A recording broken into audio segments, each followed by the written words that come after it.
Sports Talk Daily with Andrew Hustler Paterson and Michael Remis.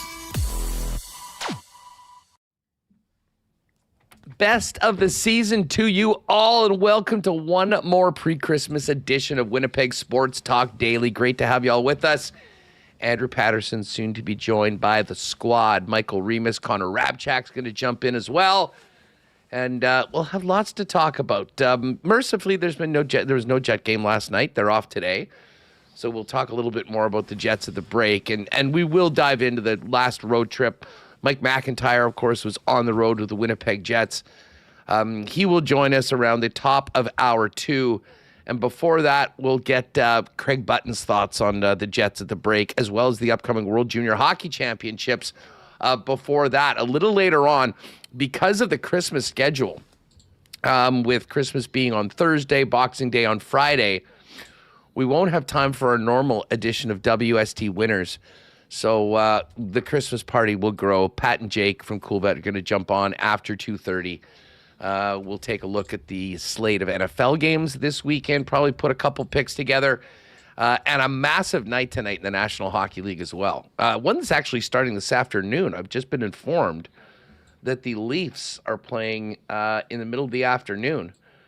I do think they finally get a game in, so I'm going to get a pick in early on that one. But we're going to be talking lots of Jets, lots of NHL, and we will get to some football talk a little bit later on today. It goes without saying, on behalf of all of us, wishing you and yours a great holiday season, a Merry Christmas to those who celebrate. And we'll be off for a few days, but we're going to be finishing off with a banger. And tomorrow, when we would normally have the program, many people would be busy on Christmas Eve, running around, doing errands, getting ready last minute. But all of you at some point might need a little reprieve from your family duties or just your family in general. And if that is the case, we'll have a bit of a best of for the year. Really over the course of the past year, we put together, a number of some of our favorite interviews that are a little bit more timeless. Our sit-downs with Brian Little and Blake Wheeler, an incredible conversation with Ted Irvin, Desiree Scott, Jennifer Jones, and we're going to finish it off with probably one of the most unique guests in the history of Winnipeg Sports Talk, our visit by the side of a highway in Utah with Steve O. So normal time tomorrow. You want to have some fun in the chat.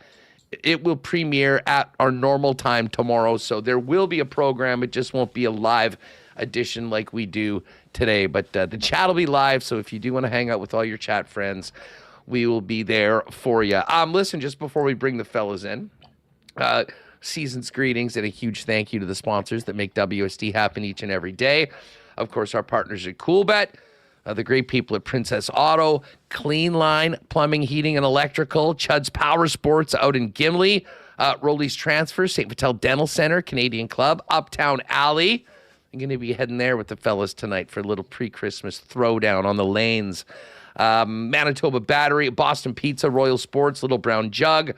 We'll get to a Why Not question of the day for Not AutoCorp at Waverly and McGillivray. And, of course, get your fan feedback for Fans First. And big thanks as well to our great partners over at the Winnipeg Jets. Speaking of the Jets, let's bring the fellas in. A happy holidays to Connor Rabchak and to Michael Remis. And Reno is ready to go. Wow. Speaking of the Winnipeg Jets, gang, this is your final reminder that if you would like to cop those amazing Winnipeg Jets limited edition ski goggles, you're going to want to join us Friday, January 9th at Canada Life Center for Jets Kings. The first 5,000 fans will receive the goggles. And of course, we do have early entry. So if you do come early before 6 o'clock, I would imagine that should guarantee you getting those beautiful goggles that is sported by WST model extraordinaire Michael Remis. How do they look? How's the view, Reem? Yeah, those look really good. I'm going to wear them, I don't know, next whiteout party or next time I go skiing. It'll be great these for playoffs. Are white glasses, sick lenses, and it says Winnipeg Jets on the strap here. I'll be having an unboxing of these on our social media. I did a really good unboxing last week, I think for Prime. This one is even better. So make sure Sports Talk WPG on our social media. If Can we get a comment on the jacket too? yeah. I told you, for après ski night. I've been saying since the après ski night was announced, I had a jacket ready to go. So I'll be there après ski night. WinnipegJets.com/WST.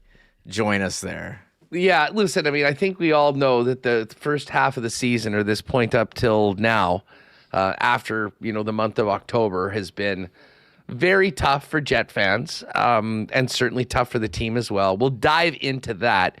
But, I mean, it's a bigger question that do you alter the entire plan and course of a franchise for what really amounts to 22 or so really bad games? And we'll dig into that a little bit more, but it is going to be a big month, for the team trying to get back into it.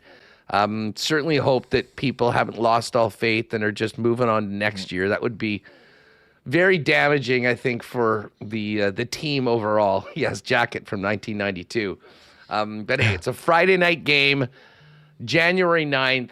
We've had a great time so far this year with our 2 WST games, and hopefully you can join us for that one. The other game that you might want to jump on now, just in time for Christmas, is the game against the Habs. And the one thing I'll say, these Jets-Habs games have been so much fun to watch. The game earlier this year, while certainly probably not going to be rolled out by any coaches as to how to play, they've been a heck of a lot of fun. So that's the last game before the break against the Habs on February 4th.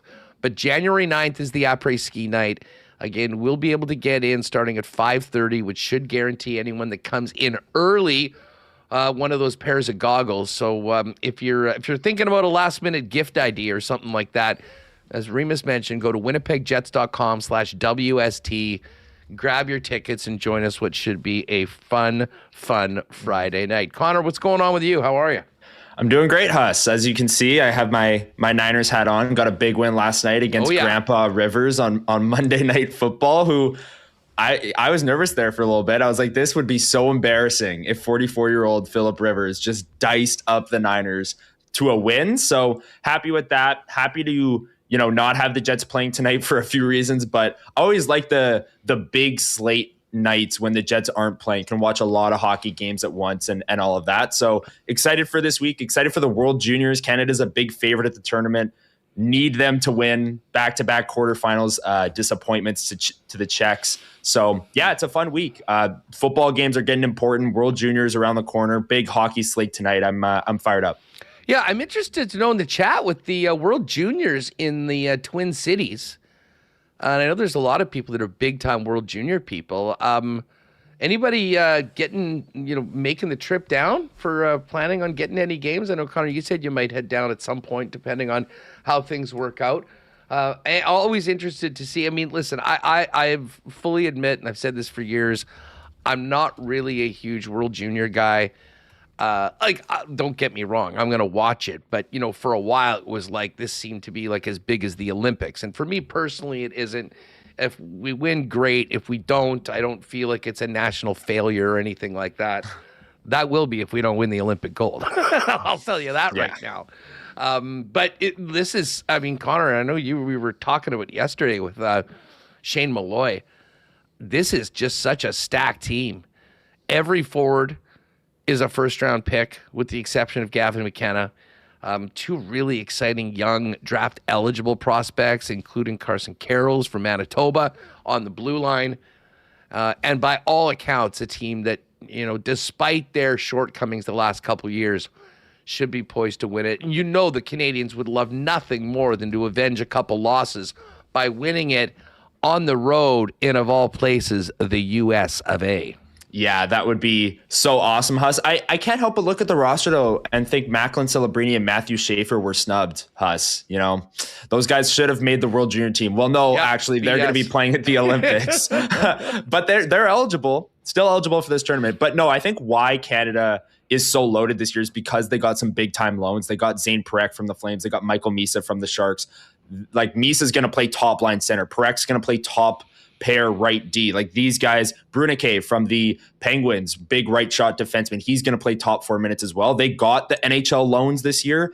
And as you said, up front, they have 1 million first round picks. I think 13 of their 14 forwards are first round picks. The one that isn't is Gavin McKenna. And I think he'll be a first round pick next year. So, excited for this tournament. Yeah, safe bet. Super excited for this tournament. Canada's also returning both of their goaltending in Carter George and Ivankovic. So look, like they're loaded. They're favored to win. They were favored to win the last 2 years too, and it didn't work out. But Canada's going to be favored every year in this tournament. I'm personally a big World Juniors guy. Some of my favorite hockey memories growing up are from watching the World Juniors, and that period where we didn't have best on best. The World Juniors for me kind of replaced it as that thing where you could go and root for Team Canada in a best on best type of tournament. I know it's not truly, but the U20 World Juniors super fired up for it. And yeah, the fact that it's nice and close, I'm interested to hear if people are heading down for a game or two.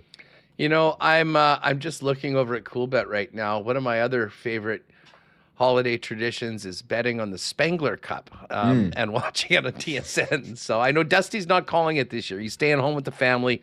I think he did it for 4 or 5 years. He always said that he would love to go back there as a fan and, you know, being buddies with him and kind of, you know, staying in touch with him when we're off on Lock Shop or he's off and I'm kind of holding it down.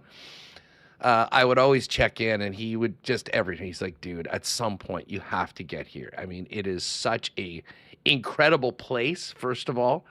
And the atmosphere around it is something that's hard, I think, for North Americans to really grasp. But yeah, and listen, let's face it, the World Juniors, at least from my perspective, I will admit my interest in it is raised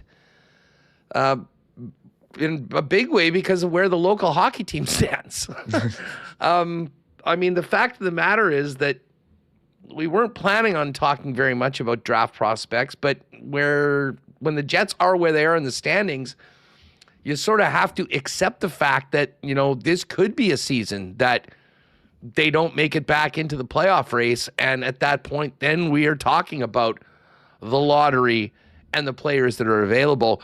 But that being said, I will be making a point of seeing as much of the Sweden games as I can because, of course, Alphonse Frey, a second-rounder for the Winnipeg Jets, and last year's first-rounder, Sasha Boumedienne, are going to be taken to the ice for the Swedes. So there will be some Jets prospects that will be on display at the event. Yeah, first of all, Spengler Cup is a great place to go skiing, too. We should point that out. Oh, my God. If you have enough scratch to get to Switzerland for the holidays and be in and around that area, yeah, you have a couple. You know what? You could bring your. I mean, well, that's what skiing, I was trying to get at. Jacket, you've got your thing. That's what I was trying to get at here. Yeah, you can wear my Winnipeg Jets goggles. I know JP as Spengler Cup champion. JP Vijay has spoke glowingly about the term, but yeah, you know, we haven't seen a lot of wins for the Winnipeg Jets in their last stretch here. As I can't even remember wearing my glasses. 6 wins in their last 23 games. So if you want to cheer for a winner this holiday season, Team Canada usually rips through that tournament, have a number of up-and-coming NHLers who are great, and it is amazing how stacked their team is when guys who could be on the team are still in the NHL. So I'm going to be tuned in. You know, they're going to have games on, I'm sure, all day and at good times because it's in Minnesota. You know, there's always games on. Look at my son and to cheer on Canada. Who doesn't like to cheer on their own country? So, yes, I am excited. Boxing Day, kicking it off. TSN always does a great job of coverage. Yeah, and I will say this, for those of you that want to get ready for the Olympics, the World Juniors, the World Cup, give a shout out to our pals over at Royal Sports. Get down there today or tomorrow. They got a great selection of Team Canada gear for a number of our national teams, but particularly hockey and soccer, that might be great gifts under the tree. Connor, let me put this to you. And again, this is the why not question of the day. And I'm the most guilty of it, and I own it, and I will wear it. I, like many fans, you know, can watch a road trip and, watch a period like that we've had for the last month and, get kind of disillusioned. But after yesterday's show, whatever, playing the poker night. By the way, I'll do congratulations for poker in just a minute. I don't want to miss this thought. But it did get me to the point where I'm staring at the standings and I'm looking at all these teams that are around the Jets, and none of them are particularly good. And it's not like they're 15 points out. They do have some games in hand. And I'm trying to put myself in the place of management right now. And I mean, there's absolutely no denying that, this last run has been a disaster and the team is in a spot where they could not have imagined being in at the start of the year. But considering that it's not like they're there because their top players are out for the season. These guys are still there. We know that there's a lot of really good players on this team. Can a 22 or 23 game, which is still a quarter of the season, more than that, can that period completely alter the path that an organization has been building up to? And the more I think of it, I think this is sort of the reason why Marat was, maybe surprisingly to some people, relatively level-headed about, like he said, there's some things that he thinks should be done, but how things will go forward. Now, I think there has to be some changes, like at some point, and maybe it's around the periphery of the lineup. Maybe it's a couple young players coming in. Maybe you make a reasonably priced acquisition and bring a player in. But where are you at what point do they really sort of lean into where they are right now? I'm thinking that time is probably not until after the Olympic break if things don't get better through a very, very heavy home month of January. Yeah, Huss, if you're talking about drastic changes, yeah, I think after the Olympic break, heading into the trade deadline sort of thing. But as soon as right now, I'd argue that there are changes, whether it's at the periphery of the lineup, like you said, that should and could and should be made. We're at the holiday break. Can a bad 2 months sink your season? Absolutely. We've seen it with the Winnipeg Jets. And Huss, I do want to, kind of push back on we'll look at the standings and we'll say, oh, the Winnipeg Jets, despite this terrible stretch, they're only 6 points out of a playoff spot with a couple games in hand on Utah. I think the Buffalo Sabres and what they've done as of late are a perfect example of why looking at just the amount of points that you're back is kind of fool's gold. The Sabres have won 6 straight games, and they're 7-3-0 in their last 10, and they're still 5 teams behind the playoff line. And yeah, you can look and say, look, they're only 3 points out, but they've only passed the Toronto Maple Leafs, who are firing coaches before the break, and the Columbus Blue Jackets, who haven't been good this season. So you can look at the amount of points a team is out of the playoffs and go, well, yeah, if you put together a little winning streak, it'll look better, but you still have to leapfrog so many teams in the process that it becomes so difficult. So to answer the first part of your question, I absolutely do think a stretch like this can sink a season. Scardino also talked about after that Saturday Washington game, which I think we might be looking back on at the end of the year as the game of the year for the Winnipeg Jets. That was the first time they were fully healthy. Arniel mentioned that after the game. You wanted to see them follow it up, going, Monday night against Ottawa and then onto the road trip saying, okay, you're healthy now. You just came off your best game. Let's follow it up and go into the break at least with a good feeling. And to only get 1 point on that road trip is just an absolute killer. So I'd like to see some changes, no matter what it is, really, to the lineup, to putting some players on waivers, whatever the case might be, over the break or soon coming out of the break.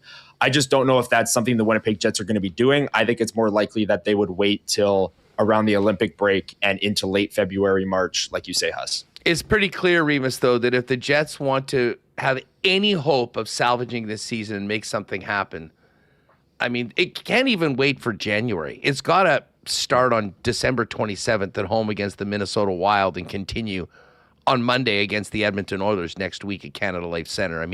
They have backed themselves into the corner, and there is not a lot of wiggle room, to Connor's point. They got to do all of that and then put together some significant winning streaks to get on the right side of the ledger and then move up. We counted down the final 50 games at the 32 game mark, thinking you got to go 13 games above 500. Well, they've gone in the other direction, which means that you're basically talking about winning 70% of your games the rest of the way if you want to be a playoff team. Yeah, they're really behind the 8 ball here in 30th place of the 32 teams, the NHL, 15, 17, and 3. I did mention 6 wins in their last 23 games. So yes, they would have to go the opposite to try to get back into the playoffs here. And I think if you're throwing out the same lineup that they've been using for this half, expecting a different result, I don't really think that's going to happen. It does help that Connor Hellebuyck is back, as things were not looking great during the stretch he was out. But, I mean, you just saw it. It was a crucial stretch of games. Ottawa lost in overtime.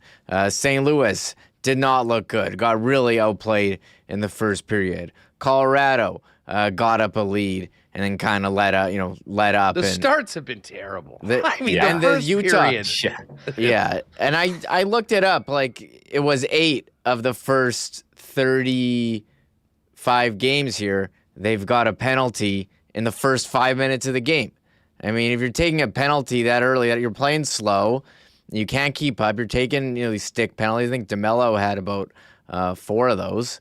So it hasn't gone great for them. So they got to figure out how they're going to change this. I don't know if you can do that with this roster. Maybe we do see some changes, something from does someone come up from the Moose? Like, I don't know what kind of impact they're really going to make, but you might as well try, because what you're doing now, you're the worst in the NHL. There's no one player that's going to come in and just turn the season around. But I will say this: I firmly believe if you had some hungry guys coming up from the AHL, that that energy and knowing that they have an opportunity can be good for them, can be good for the team, and hopefully can light a fire against some of the guys that have been sleepwalking for the last 2 months. So it'll be very interesting to see once the player break ends, if there's an immediate move. Do they play one more game like this and then do something on the weekend? I guess we will see. Let's just do a quick check-in on fan feedback from Fans First, your number one spot for buying and selling Winnipeg tickets on the resale market, where what you see is what you pay. No added fees. Alan Hayes, I'm not panicking yet. Let's not forget the team is getting reasonably healthy. That was actually why it was really disappointing to see what happened on that trip. Jay Miller, Jets need a few goals from the bottom 6, and they'll at least be in the fight. You can't be snake bitten forever. Kind of like that one as well. T. Conapolis, no fluke, but definitely overachieved last year. Matt Hyman said they did overachieve last season. I'll just say one thing on the you can say they overachieved, but at a certain point, it's 82 games. I mean, it is a 6-month battle. Like, once you earn your spot at the end, I mean, I can say you can underachieve or overachieve maybe for a portion, but if you do it for the entire year, you did it. I mean, that's how it's measured. So I don't know. Anyways, we'll have more thoughts and keep them coming for fan feedback throughout the next little bit. Craig Button coming up, as well as Mike McIntyre. Fan feedback brought to you by Fans First, by fans, for fans, no fees. All right, Connor, hang around. We'll get the guys back in here a little later on, and Jake and Pat are going to join us. Do want to mention to you all, I mentioned I'm going to be hitting Uptown Alley a little later on, getting together with a few fellas for a couple cold ones and some bowling. What a great spot to go with friends and family in and around the holidays and in and around the winter, where you maybe aren't planning on spending a lot of time outside. 5-pin bowling, 10-pin bowling, a crazy arcade.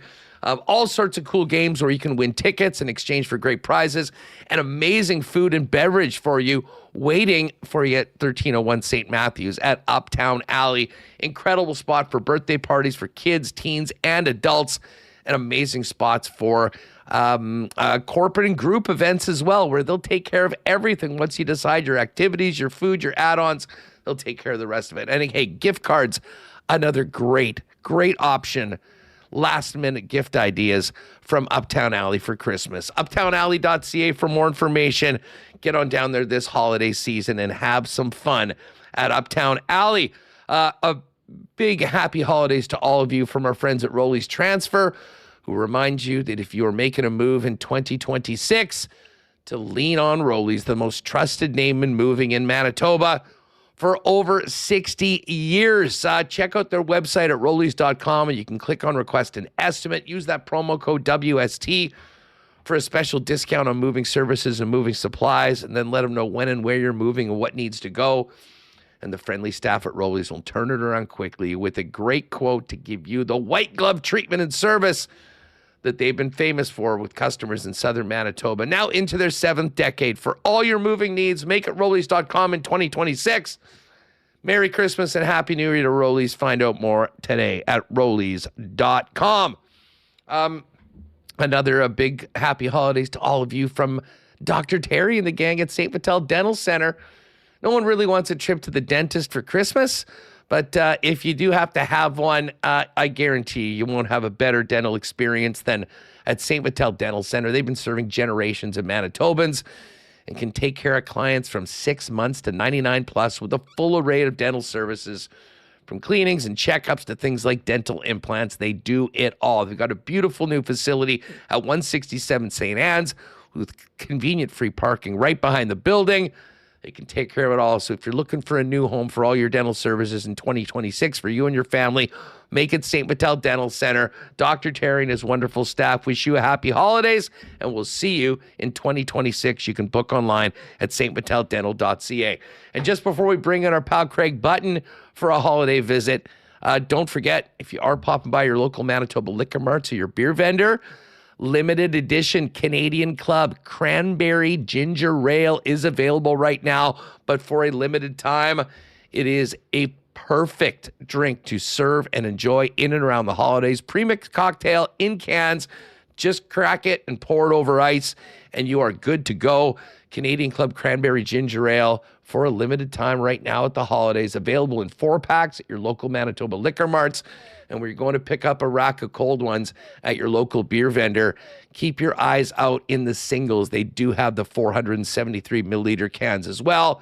A big happy holidays, and remind everyone to have a very safe holiday as well, and never drink and drive from our friends at Canadian Club. All right. We got World Juniors to talk about and the current plight of our Winnipeg Jets. Let's welcome in TSN's Director of Scouting, analyst, all-around jolly fellow himself, Craig Button, who joins us now. Craig, best of the season to you from all of us at Winnipeg Sports Talk. How are you, my friend? I'm good. Best of the season to you as well. And we know that the Winnipeg Jets, the great Winnipeg Jets fans, are not in a jolly mood heading into the Christmas holidays, and it's puzzling. It's you look at a team that's got a lot of capability, that still has lots of really good players, and it's baffling as what's happening. And keep in mind, they were 9-3 after their first 12 games, and certainly lots of solutions trying to be found to get this team back on track. Yeah, I mean, I guess that the first obvious question, Craig, I mean, after winning the President's Trophy, is how in the world has this team been the worst team in the NHL over the past 2 months? Well, and that's why I bring up, 9-3 without Lowry, without Sandberg, without Perfetti.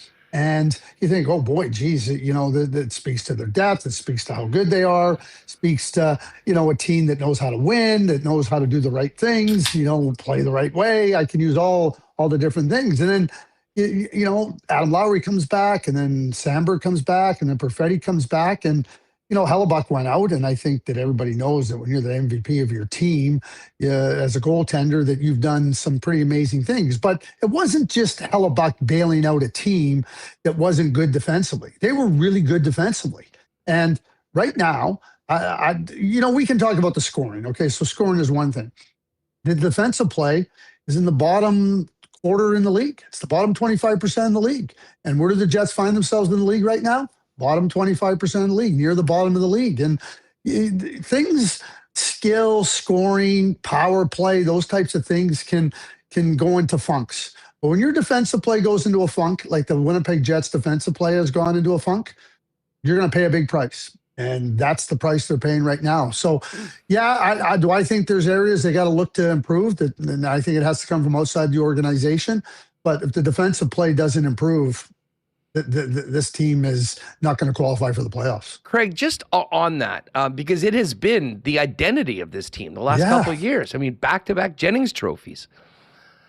During this last 7 weeks or so, where things have gone so poorly, they have really looked like a slow team on a lot of nights. Not every night. I mean, we saw them go toe-to-toe and beat the Capitals a couple Saturdays ago, and they were fully healthy. We thought, okay, this is the turnaround, and nothing's happened since then. Is this age catching up to an older roster right now, or is there a lot more to it? Well, let me ask you this. Mark Scheifele's slowing down? Well, that's the weird thing, is because that line is still playing at a really high level. And I don't know. I mean, Craig, the last game, Scheifele and Connor played almost 24 minutes. You had Velarde play 18. Everyone else was 14 or less. Like, I have a feeling like they're so dependent on those guys to score right now. It might be taking away from the 200-foot game of that group, and no one else is helping out when it comes to anything offensively. Yeah, well, you're right. And so let's stop and think about that. So your offense is coming from a trio of players up front, and we know how good they are. You know, 81, 55, and 13 have been brilliant. They've been great. And, you know, Scott Arniel is looking to find, you know, the offense from that group. So you say about the 200-foot games. So you're not scoring on the other side of those other forwards. So dial in defensively. And they aren't. And so when I talk about a second line and we talk about scoring coming from other areas outside of that trio, yeah, that's something Kevin Cheveldayoff has to look at. That's something if he wants to improve it, he wants to bolster it. It's not coming from within the organization right now. They don't have the players that are ready to come in and do that. So it's going to have to come from outside the organization, in my view. But, you know, Scott Arniel's going to play the players that he thinks can help him win. But Mark Scheifele and Kyle Connor and Gabe Velarde don't get them into trouble defensively. And so they got to come out on the ice and dig themselves out of the hole, because defensively, you watch them play. So that's a real problem. That's got to be the main focus for them. I will share this with you. In my view, when I say I share this with you, my view on this is simple. Every team looks slow when they're constantly out of position. Because what is a team doing when they're out of position? They're going to the wrong spots on the ice, and now you got to scramble back to get to the right spots. Oliver Shillington, I'll share a quick story with you. Oliver Shillington, brilliant skater, second-round pick to the Calgary Flames. Oh, geez, what a steal they got there. He was wallowing in the minors. Darryl Sutter became the coach. And he told Oliver Shillington that, Oliver, you know what your problem is? You constantly take a step in the wrong direction. And he goes, when you take one wrong step in the wrong direction, he goes, that means you need two to get back into position. And two is too much in the National Hockey League.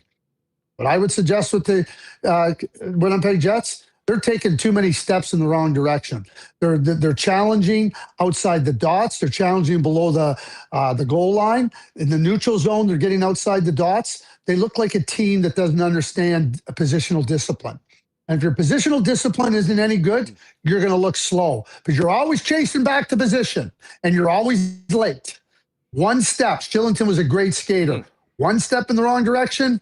Two is what you need to get back in a good position. It's too much in the National Hockey League. That, to me, is the first thing and the main focus for the Winnipeg Jets to clean up, your positional discipline. And I don't know where it went. We know how good they were defensively. We know with the Jennings Trophy. It wasn't like Hellebuck was doing Dominic Hasek things behind a team that wasn't great. This team was solid, really solid defensively.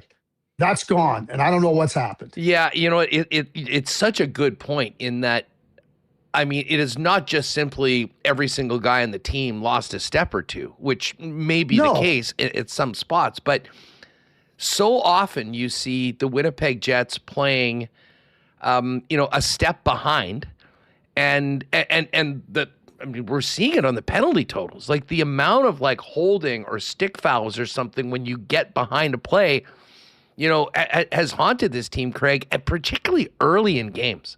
We were just going through the first periods of this last road trip. Mm-hmm. I mean, Utah, Colorado, St. Louis. Were it not for Connor Hellebuck, we're talking about games that could have easily been 4 or 5-0 after 20 minutes. Now, they, in all of the games, some more than others, managed to, I think, lean on the pride in the room, going like, what the hell is going on here, and be better as the game went on. But any thoughts on why this team has been coming out so flat and so clearly the second best team on the ice in the first 20 minutes in games. Like, I can understand Colorado. They're the best team in the league. These other two games, huge divisional matchups, high leverage games that they have to have. It's confounding how they could be so flat.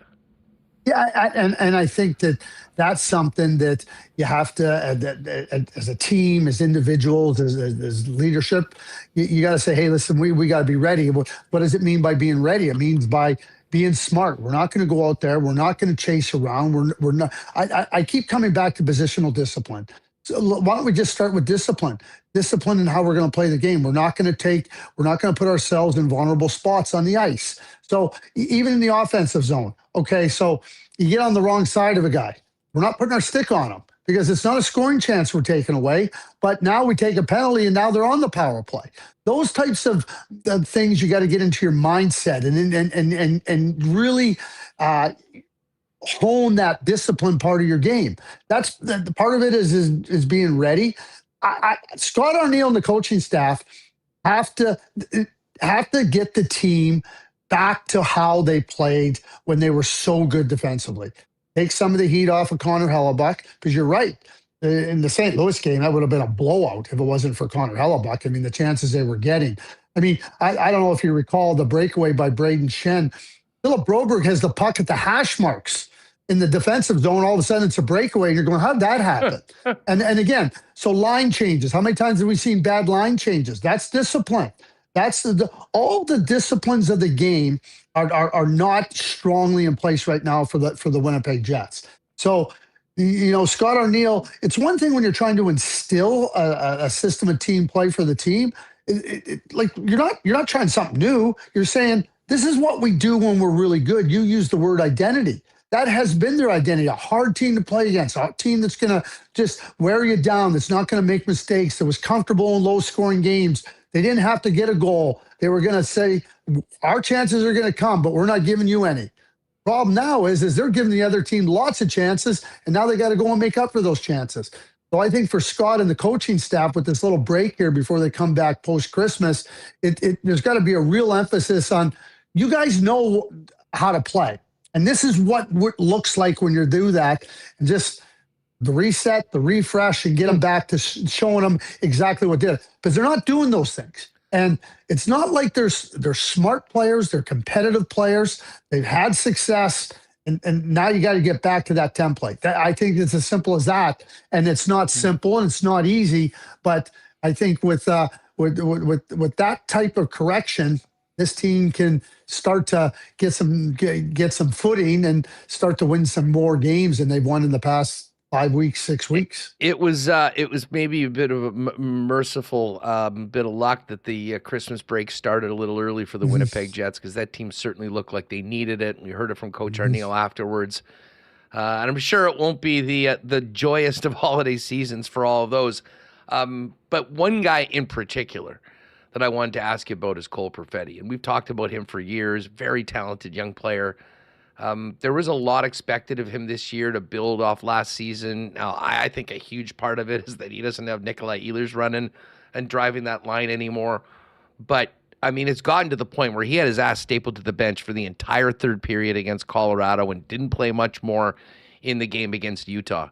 I mean, for a young player that's in a different situation this year, Craig, more is expected of him, thought of as a regular top six forward that scores, and the offense hasn't been there. I mean, what do you make of Perfetti's situation right now? And if you're the head coach, what are you looking for from him when he gets back to practice on the 26th or I guess the 27th in the morning for that game day? Moving forward, how can he be more effective and be on the ice in important moments in the third period as opposed to be on the bench? Well, the first thing I'm going to say to you is you earn your ice time. I'm dying to meet this coach that won't play the players that he thinks are going to help win. So the first thing Cole Perfetti has to go out there and do is go out and earn his ice time. He hasn't earned it. In fact, he's been gifted ice time that he hasn't earned. And he's been gifted a lot of ice time that he hasn't earned.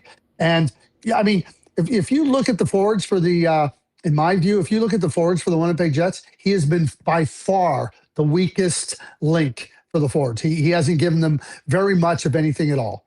You see a flash here and a flash there. And the first thing I would do with Cole is, again, when you're at your best, this is what you do. This is how you do it. You're initiating. You're playing on your front toe. He's never going to blow you away with speed. But when he's not playing on his front toe, when he's not engaged mentally, he's a smart player. And smart players know where to be and how to get there and get there ahead of your opponent. To me, he's lagging in terms of his mental alertness and being attuned to what's going on around there. And so now he doesn't have the foot speed to be able to make up for that. And if I'm Scott O'Neill right now, I'd make him my fourth line winger. I'd spot him in offensive situations around, because he's not helping, he's hurting. And and he's holding other players back. And I know there's a lot of hope for Cole, and he's showing signs. And you come into this year without Nikolai Ehlers, you go, okay, yeah, we got Cole Perfetti. Cole Perfetti's got to take a real hard look and say, this is what I am. But if I'm the coach, I'm going to spot him in as an offensive specialist when I need him. I'm not playing him regularly on the second line. You're going to come off the third, fourth line. I'm going to try to get you spotted up in situations, because for me, that's what he's earned, and that's what he's deserved. I don't think he deserves anything more than that until he shows that he earns more than that. Craig, the other guy that I want to ask you about is Jonathan Toews. And listen, we were all so excited to get him coming back to his hometown to restart his career. And I mentioned this a couple times in the past week. I really thought the first 10, 12 games were really good. Like, I mean, okay, he still got it. He's still the stick. He was there in spots. And it's, the last 20 games or so has been dreadful. He's now on the fourth line more often than not, playing, around 10 minutes a game. And this is a unique situation for obvious reasons. I don't think he came back to be a fourth line player. And that's where he is right now. I mean, what do you think is going through Toews' head in and around the break? And can this season be salvaged and this comeback be salvaged for him at this point? I'm going to say yes, because Jonathan is a smart player. He's a competitive player, and he's an insightful player. Not happy about where he finds his game. He's not happy with where the Winnipeg Jets. So he's going to understand, okay, here's things that I got to do better. One of the things that I've watched with Jonathan, and I'll get to the first part of the season in a minute here, is he ends up and because he's so smart, he ends up in the right spots on the ice. But his puck handling, it looks like the 2 years have affected his puck handling more than anything. Like, he gets the puck, his hands aren't quick enough. He loses the puck in those areas. You can see where he's looking to make plays, but his hands aren't cooperating with his brain right now. So I don't know if that's how much that can improve. I believe that his hands haven't vanished, but I think that's an area he's got to work on. Let's go back to the beginning of the year. He was playing with Nemesnikov and Iafallo. He wasn't being held back. He didn't have anchors. Alex Iafallo, for me, I don't think that Alex Iafallo gets enough credit for what an influential player he can be for so many different players on the team. You can move him up to the top line. You move Velarde down a little bit. He played with Jonathan Toews. He was good. And Nemesnikov, such a smart player. I thought that line was really good. They were 9-3. They were 9-3, and Jonathan was looking good. And then all of a sudden now, you got Perfetti and Nemesnikov for a stretch on that line. Well, Cole's not doing anything. Now you got two or three guys. Now Jonathan's trying to find his way. He's not the same player he once was. Now you're short. Well, now other teams are just licking their chops, going, well, this is a matchup for us, and who's going to be impacted the greatest by it? It's going to be the other players. And that's why I would take Cole Perfetti and put him right on the fourth line. He hasn't earned more than that. I don't want to keep going on about Cole. But do I think with the right setup and with the right guys, that Jonathan Toews can be effective for the Winnipeg Jets? Yeah, I do. Right now, if you ask me, should he be the second line center? I'd say absolutely not. But can he be a good fourth line center? Yeah, and can you use him a little bit more in certain situations and get those minutes up into the 12 to 14 range? Yeah, I think he can, but he needs some help. And there's some players that just are not, producing right now, and they're struggling in their own way. So when you have too many players that are struggling, it's got a massive. It's not a trickle down effect. It's a trickle across effect, and I think that's plaguing the Jets as well. Craig, I have sort of thought that, especially some of the players that have come in that are on expiring contracts that don't have tenure here, that you could replace them with players from the American League, guys that are deserving. And come in and maybe get a bit of a boost to the lineup of energy of some guys that are looking to take advantage of opportunity, but also to create a little bit more competition for playing time for guys that, want to go out and do what the coaches are asking for. I mean, is that viable? And is there a danger to, waiving a couple well-liked veteran players that are in slumps right now for younger players? Or is, in your opinion, is this something that really does fall on the general manager, and you need to find a player or two that might be in a similar situation with another team to come in for a fresh start here? Okay, a couple of things I'll say to that before I get into the player personnel thing and Kevin Cheveldayoff. When your team isn't functioning right, and you're going to go start to ask young players to come in and get it functioning, I think that's your first reach. You want young players to come in when the team is functioning. If you're looking at young players that come and get you out of your funk, then I think you got bigger problems. What about veterans? I mean, like Jared Anderson Dolan played in the playoffs last year. Okay, Walter Duehr's playing well. David Gustafson. Those are all fine. That's what I'm just saying about the young guys, right? That's sure. what I'm saying. So I totally agree with you on those guys. There's no question about that. Okay. And that can, just a little bit of more quickness, a little bit more hardness, and certainly that can help. And listen, I mean, the guys that have come in, just haven't done very much. I mean, there's no question about it. Doesn't mean they haven't been good NHL players, but they don't look like they can help this team. Because if you're sitting here looking at Nyquist and Pearson and Koepke, and Koepke's been fine. I have no problem with Koepke on the fourth line. I don't want to bring Cole into this. I think he's been fine. But you start, now all of a sudden, Perfetti's not playing anywhere near his capabilities. Now you got Nyquist who isn't helping. You got Pearson who really is not found a level of play. Those are the guys that you got to look to try to, okay, what can we get out of replacing them, putting different players in the lineup? But it's not going to fix their second line. And it's not going to take the pressure off the top forwards. And to me, when you start to look at Mason Marchment just got traded. He was available. Mason Marchment would have been an outstanding addition into the Winnipeg Jets team, in my view. There's other players out there. They need a bona fide player that can carry minutes in the second line role. And that, to me, is where Kevin Cheveldayoff has to go and look. It's not coming from Jared Anderson Dolan. It's not coming from David Gustafson. It's not coming from any of the young guys, Parker Ford, or any of those guys.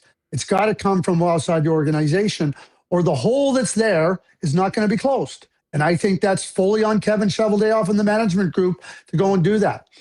Kevin has made some fantastic trades during his tenure with the Winnipeg Jets. A number of those trades have been when he's had his back to the wall, when players have said they want to get out of there.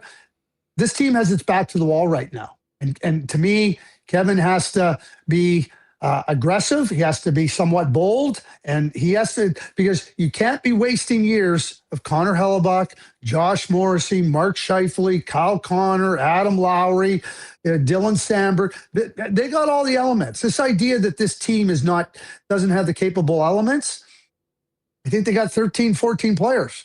Problem is they're short 5 or 6. Yeah, that seemed that way on most nights right now, Craig, and yeah. it's stunning, but it hasn't really changed really for 6-7 weeks right now. And I know. I mean, you go into the tank for 22 games, and it can and is looking like it's sinking a season right now, and they don't have a lot of time to figure it out and get back on a significant winning streak. To put themselves in the picture. Hey, before we go, of course. Can I just say something to that real quick? Yeah, sure. All of a sudden, though, you get on a 9-3 run in 12 games coming out of the Christmas break, and you're right there again. But you're right. If you come out of the Christmas break and you're 4-8 or 5-7, now it's getting out of your grasp and out of your reach. Well, and the funny thing is, I mean, they're sort of lucky because I mean the bottom of the West seems to be a lot softer than the East. I mean, you've got these incredible teams in the Central, and in my opinion, the 1, 2, and 3 teams in the entire league are the 1, 2, and 3 teams in the Central Division, and you've got 4 teams which are pretty much good in the Pacific, which means you've got this Royal Rumble of mediocre teams right now in the West of Utah, San Jose, St. Louis, the Kraken, Predators, Calgary, Winnipeg, Vancouver, and Chicago, and who can outlast the other ones. It's like a battle royal of jobbers at the start of one of those wrestling events. But let me add one thing to that. None of those teams you just mentioned have Hellebuck or a Morrissey or a Scheifele or a Connor all together, and a Lowry. They don't have those guys all together. That's why they shouldn't be in the conversation, but they are. I know. So, but you're right. That's the hope. And hey, listen, when you have that, and you can start to try to see what you can do to get your again back to the disciplines of the game, the things that make you a good team, regardless of what you're up against. Those things come into play. Those things have to come into play. Then Kevin Cheveldayoff can what opportunities exist outside the organization, and all of a sudden, these top players you have that now get some support. There's no telling what it can mean if you get rolling here and you get into the playoffs, because with some strength in this lineup, this team becomes really good. Not just a playoff, we hung in there and got in there in the playoffs. Well, and it seemed like they were sort of building for the playoffs in the off season. And unfortunately, you got to get there first, and it hasn't been. Let me just ask you this and lean on your experience in front offices. I was kind of asking earlier, at what point does a bad 2022 games completely deep 6-year season? And feels like we're close to that. From a management standpoint, at what point do they change course? I mean, this was never the plan to be talking about next season or selling assets or thinking about the draft lottery. I mean, if you are Kevin Cheveldayoff and realize, hey, you got a good core that's going to be here next year and the year after that, maybe this is a blip. Maybe this is a lost season. But at what point do you significantly change your way of thinking as to player acquisition, asset manipulation, whether you're getting picks, getting younger players? Like, at what point does that happen? Because I know for a fact they never imagined they could possibly be in this spot right now, and I think are hoping it can turn around. But at a certain point, you do have to sort of accept reality. When is that point? Yeah, and it's a good question. It's something that's a legitimate question, something that we have to think about, and certainly that. But I'm going to go back to it. You have Hellebuck, you have Morrissey, you have Scheifele, you have Lowry, you have Connor, you have Velarde. I mean, Sandberg. I mean, these are all good. Pionk. I mean, these are all good players.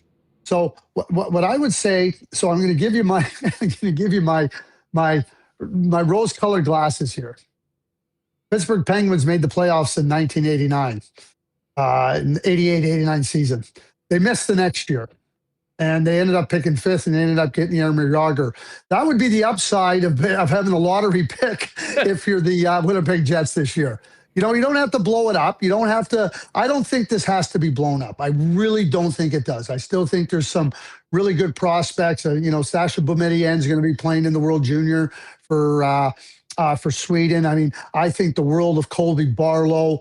These are good players. Elias Salamonson, you've got a glimpse of him. Yeah, they're not ready to come in and help you right now. And I think where you look at the season is, I don't think you have to drastically change course. And there's not going to be a market for Gus Nyquist, and there's not going to be a market for Tanner Pearson. So any idea that somehow that these players are going to get you, they're not. So what Kevin, in my view, with the management, they got to go out and they got to identify what players can come in and help us. And when I mentioned Mason Marchment, he had an expiring contract. I'll mention another guy, Chandler Stevenson.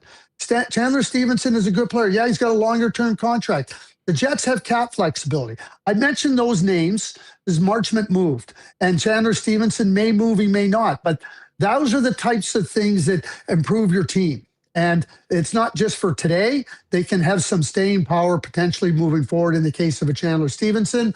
Who knows what happens with a Marchment. But the Columbus Blue Jackets said, we need somebody like Mason Marchment, and they went and got that guy. They got exactly Mason Marchment. I think that's what Kevin has to do. There has to be some urgency to it, because if not, then you're just going to watch the season kind of float away like a balloon at a kid's birthday party that gets off the string. That's a great analogy. That you just described everybody in the chat's last 7 weeks watching this team. Craig, thanks so much for doing this. Really appreciate you jumping on right before Christmas. I imagine you're going to be locked in for the World Jays beginning on Boxing Day. It looks like Canada's got quite a squad. Before we go, tell us about this Carson Carrolls, this kid from Cypress River, Manitoba, draft-eligible player, making the team as one of 3 draft-eligible players. Yeah, Carson's a really good player. And, he's playing up in Prince George. And, his game is not predicated on a whole lot of what I would call flash and dash. He can play it any way you want. He reminds me a lot of Josh Morrissey at the same age. I saw Josh play at a very young age, and he reminds me a lot of Josh at that same age. But I'll say it right now. I said it. He could be the best defenseman in the draft. Wow. Canada for gold? Should we feel good about... Yes. Dale Hunter's behind the bench. He's a great coach. The forward group is excellent. The goaltending is good. The blue line is good. Listen, you get down to one game once you get to the medal round, and we all know how that can go. But at the same time, I think you can put a line under Canada and say they are the favorites, and it's going to take a really great effort by another country to upset them. Craig, a very Merry Christmas to you, and thanks again for everything. Hope you have a great holiday season, and can't wait to see you and the team bring us the World Juniors. Yeah, well, thank you very much, and all the best of the holiday season and the new year to you, your loved ones, your friends, and everybody in the great Winnipeg Jets fans. We've had enough coal lately. We need some gifts starting on the 27th when Minnesota comes here. Have a good one, pal. Thanks. There's the one and only Craig Button. Of course, the World Juniors begin on TSN coming up on Boxing Day. I'm Mike McIntyre, teed up and going to join us right away. Big happy holidays to all of you from our friends at Princess Auto. Of course, Princess Auto, proud sponsors of Winnipeg Sports Talk, and really synonymous with Winnipeg, headquartered and founded right here in the Peg, and now serving Canadians coast to coast, but with 3 Manitoba locations, Panet Road, Portage Avenue West, and out in Brandon, where you'll find the best deals on the most unique assortment of tools and equipment around. Everything you need to complete the projects on your list or start something new is waiting for you at Princess Auto. Pop by in-store today, or shop online 24/7, 365 over at princessauto.com. Make sure to check the site on Friday or pop in store for some great Boxing Day deals. Speaking of good times, I know it's been tough for Jet fans lately, but I know the Terminator and the great people down at Chud's Power Sports in Gimli are fired up for the holiday season and all this snow we just got, because the snow is coming and Chud's Power Sports is ready for winter. You can give the gift of the outdoors with the holiday sales event on Polaris sleds right now. Great deals on Arctic Cats. And, of course, so much more at Manitoba's #1 power sports superstore, Chud's.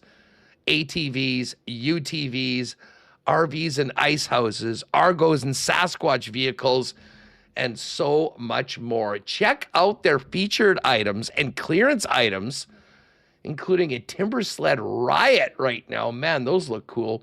Over at chudspowersports.com, or pop by and see him up in Gimli right now for the holidays. Wishing Derminator, the Chuds family, and everyone up at Chud's Power Sports a wonderful Christmas. And make sure to get on those holiday must-haves before Christmas Day or coming up Boxing Day. Over at Chud's, unwrap December savings and ride into the magic of Christmas with Chud's Power Sports in Gimli at the corner of Highway 8 and 231. And Donnie and the gang at Manitoba Battery, they've been ready for the holidays for a while, and they've been ready for winter as well. Folks, if your battery has been giving you issues, get on down to your local battery mart, Manitoba Battery, with 2 locations in Winnipeg, Logan Avenue and Dovercourt Drive. Free battery testing, and if you do need a new one, you'll get the best price, period, in town, beating the pants off the big box stores. They've also got some great last-minute gift ideas. If you want to power up Christmas, $5 to $10 off Power Sport batteries right now. 12-foot booster cables for under $20. The $99 ice fishing flasher battery combo, and so much more. And of course, gift cards as well if you want to give the gift of power. Happy holidays from Manitoba Battery. Pop by and see them in store or shop online at manitobabattery.com. All right, back from the road is our guy Mike McIntyre with the Winnipeg Free Press. Mike joins us now. Mike, best of the season to you and yours. How are you? Terrific, Huss. Happy holidays. Happy Festivus. We're going to air some grievances, I suspect, over the next 20 minutes or so here. Good timing on that. Good to be back in the city. I'll be honest, good to have a 5-day break of not having to write or watch about this hockey team. They are a tough bunch to figure out, and I admit I'm getting a little weary of Groundhog Day, which is what it's felt like lately, covering this team. Was doing the math the other day. I've been in the building now for 17 of Winnipeg's last 18 games, going all the way back to like mid-November. I was on that. Well, they had a homestand. Then I was on that 5-game trip. Then they came home again. I did miss that one game in Edmonton, but that's the only game I haven't been present for. That was a great one to miss. Yeah, exactly. Well, don't worry. There's been a few other stinkers that I've been witness to, especially on the road. It just feels like covering them on the road this year. It's crazy to think they won their first 4 road games of the year, Huss. This was a team that couldn't win on the road in the playoffs last year. It looked like they had exercised all those demons. 4-0 to start the season on the road. 9-3. Everything was great until it wasn't. And here we are on Christmas Eve. And Jets fans should be hoping for a Chicago Blackhawks loss tonight, because if Chicago manages a point, the Winnipeg Jets will be in dead last. Now they'd be there with the Vancouver Canucks, but that is all that's standing in the way of being in dead last at Christmas is the Blackhawks tonight. Mike, crazy. I mean, listen, I don't need to tell you what our chat's been like for a month and a half, or your inbox. Yeah. Have there been many airings of grievances amongst the team, as far as you know? Well, like nobody's taken a swing at a teammate in practice. Shades of, what was it, Blake Wheeler and Ben Sherratt years ago that got into it. Maybe they need that, actually, Huss. Maybe a good old-fashioned Donnybrook at practice is just what this team needs, because, they had that closed-door meeting now, which seems like ages ago in Buffalo, and that was the good old days, because it's actually gotten a lot worse since that closed-door meeting. Like, I'll say this, Haas, after the game in Utah the other day, and maybe this is the worst thing of all, like, I didn't even see anger. I just saw a group that is absolutely lost, and there wasn't really any emotion. Like you'd want to see that, right? Like you don't. And yeah, the Jets had mounted a good push, obviously, to get that game to overtime. So I mean, there was pushback. This isn't, I guess, the Rick Bowness, lack of pushback. There was pushback, obviously. I think part of the pushback against Utah the other day was the Mammoth probably putting it in cruise control for a little bit. Once they got up 3-0, you get up 3-0 on the Winnipeg Jets these days, you're pretty comfortable, because this is a team that has a hard time scoring. And maybe the Mammoth got a little complacent there. But after the game, and I can say this really for the whole trip and this whole stretch, like the body language is not good. The vibes are not good.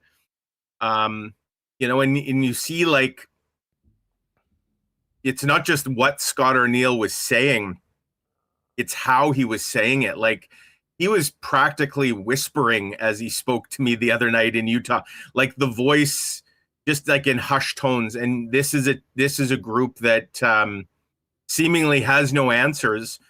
And, they say one thing and then they do the complete opposite in terms of how they start games. And like, it's just become a tried and true and very tiring formula.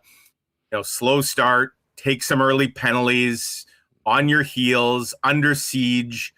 That's Winnipeg Jets hockey. And, that's not what we were used to seeing from this group. But I'll say this, like, this break could not have come at a better time. This is a group that needs to get away from the rink, probably needs to get away from each other. And Scott Arniel, told me the other day, let's hope that everybody does some soul searching over these 5 days. I don't know what anybody's going to find, but I guess we'll start to see, when they come back on Saturday. Hey, by the way, thanks to Boring Sean Monahan with the nice super chat for Remo's trip to Switzerland for the Spengler. And big thanks to Peg City Scott, pal Scott Westman. Very, very generous super chat. Really do appreciate it. Yeah, Mike, the lack of... I think lost is a perfect way to describe where the team is at right now. Because, I think to a man, everyone is capable of a little bit more. But some guys, some of the mistakes that the team has made, and we just kind of went over, Craig Button sort of dove into the defensive aspect of this team's game, which has been their bread and butter for 2 years. That has been so off. And your point about Arniel, I feel for him right now because... Me too. I don't think that this roster has the horses anywhere close to what they had last year. He's doing everything he can to find ways to win, which basically means playing Mark Scheifele and Kyle Connor 24 minutes a night and then trying to find anybody else doing something. But just over the course of, this last run that you've been on, we've heard him sort of call the team out. We've heard him be somewhat positive. And then we've heard him more often than not, which is maybe the most concerning part, be just dejected and down at the end of the game. And I think that sort of speaks to where the team is at right now, that, physically it's not good enough, but I don't know. And we go back, there's been some rough seasons. There's been the team in some bad places. They are emotionally and mentally in as dark a place as I think we've seen in many years. Yeah, and I was kidding about guys taking swings at each other, but I am trying to imagine what that environment, like, behind closed doors truly is like, because let's just equate this to a regular office job. And imagine you're going to work at your 9-to-5 job Monday to Friday, and you have 23 employees, but really only 4 or 5 of them are essentially doing anything. And the other 18 or 19 guys, like, maybe they're putting in some effort, but there's absolutely no results. And government jobs is what you're talking about. Sorry. Fixing a pothole. I couldn't help take the swing. It was a joke, everyone. It was a joke. But yeah, and imagine what the mood of that workplace would be like. And I guess, to the credit, like Mark Scheifele, Kyle Connor Hellebuck, Josh Morrissey, they're not standing in front of the cameras and saying, boy, it sure would be nice to get a little help here. Like, I'm doing everything I can. Nobody's saying that. The one person saying anything is Adam Lowry, who pointed the finger directly at himself, but also to his team. You would have been in the press box, but I'm not sure if you caught his comments at the intermission of the first period. It was interesting to see the captain come out after that first period. I don't know who made that decision or whether he just stepped up, but he said that he called him soft. Which is as negative a connotation for an NHL team as you could possibly have, Mike. And it was interesting because I thought in the first period, once the Jets fell behind a couple goals, Adam Lowry looked like he was out there trying to get somebody to go with him. There was a couple times where he actually delivered fairly nasty cheap shots, because I think he was trying to goad a Mammoth player into dropping the gloves with him. So, he was trying to do what he could to drag his team into the fight. I'll say this about Adam Lowry. I had a couple people after he made that obvious, bad read in overtime and it cost them. This blew me away, Huss. And I get that people are angry. I had a couple people say that he's a terrible captain, when the complete opposite is true. Adam Lowry, look at what he did post game. And I can tell you this because I was there and I know how it all played out. Adam Lowry insisted on coming out to meet the media, which was me, on Sunday night in Utah.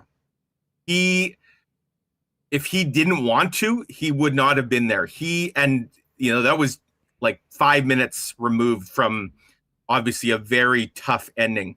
The fact that he not only faced the music and then said what he did, that speaks volumes about who Adam Lowry is. And I've got all the time in the world for Adam Lowry. He's the perfect The captain is not, you don't give the captaincy to your best player.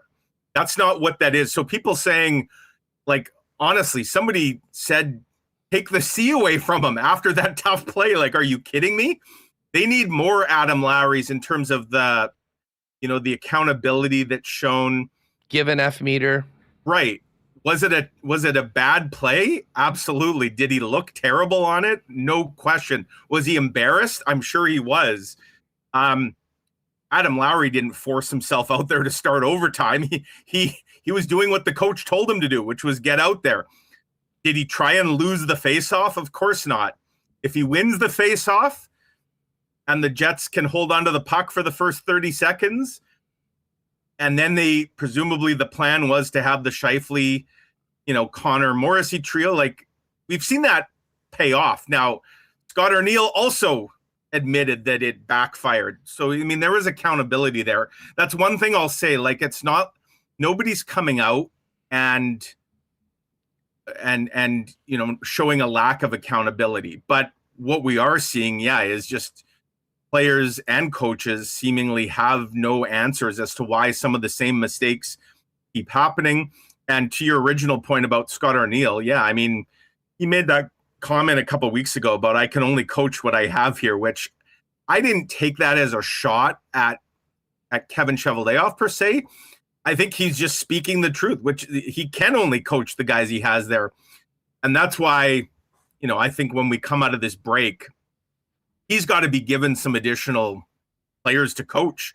Like, the deck has to be shuffled here. You can't just keep moving the same pieces around game after game. That isn't working. Well, let's get to that. I can't say that I was surprised that nothing happened on Friday going into the break. I know there was some talk about Mason Marchment.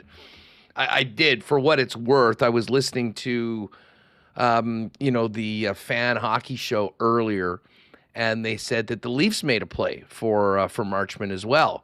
Marchment had a no trade list, and the Leafs were on that list. Columbus was not on that list.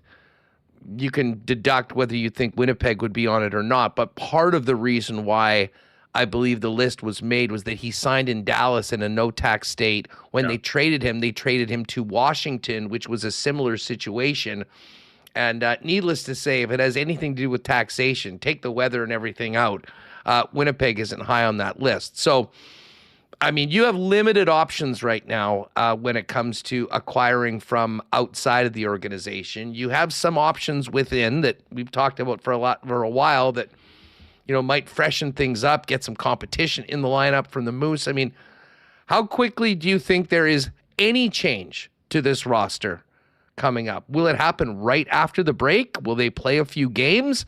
And is it more likely to be internal from the Moose with a veteran player going on waivers, or a couple maybe? Yeah. Or is it finding some way to help things out via trade? No, I think internal is going to be the first move, us. And if I was making the call, the second the roster freeze is over, which I believe Remo may know this, or you may know. I think it's Sunday, isn't it? Is it the 28th? Or maybe it's Saturday. I'm not sure. I know teams are obviously playing Saturday, so I don't know if you I'll get Reem to look that up. I don't know if you could put a guy on waivers on Saturday or if you have to wait till Sunday. I thought it was the 28th, which would be Sunday. Whenever it is, whether it's Saturday or Sunday. I mean, I would make the moves instantly. I would have 2 or 3 guys on waivers. And, I hate to, I guess, single guys out, but the obvious candidates, Gus Nyquist. They tried him on the top line the other night, which was an interesting promotion for a guy that has 0 goals. But they obviously saw a little spark, with the power play goal, with, the nice pass to Mark Scheifele in Colorado. I get why they tried him there. That lasted 1 period. I think I lost track, but I think there was at least 3 puck bobbles where Scheifele and Connor had gotten him the puck, and then the play just died on his stick. There's not a whole lot happening there. He did have a nice screen on the Kyle Connor power play goal in the 3rd period. But again, you signed this guy to provide some offense. There has been 0 offense. Tanner Pearson. I'm stunned, Huss, that he was still playing after his 2nd penalty the other day. They sat Cole Perfetti down in Denver 2 nights earlier after he tripped Cale Makar, and Scott Arniel decided, okay, that's enough of that. We're going to bench him. When the Jets had closed it within a goal, Tanner Pearson takes 2 straight penalties. Nobody can do that, let alone a guy that's barely on the periphery of being in the lineup. He has 5 points in almost 30 games now, maybe 6 points. Colin Miller. He can barely get a sniff of this lineup. He did play the other night as the rotation continued to be Logan Stanley's partner. But, what a nice Pearson, Nyquist, and Miller. All 3 are pending UFAs. They're not drafted and developed players by this organization. There's no long-standing relationship. 0 trade value. Put them all on waivers. And bring 3 guys up. Bring a whole, whatever.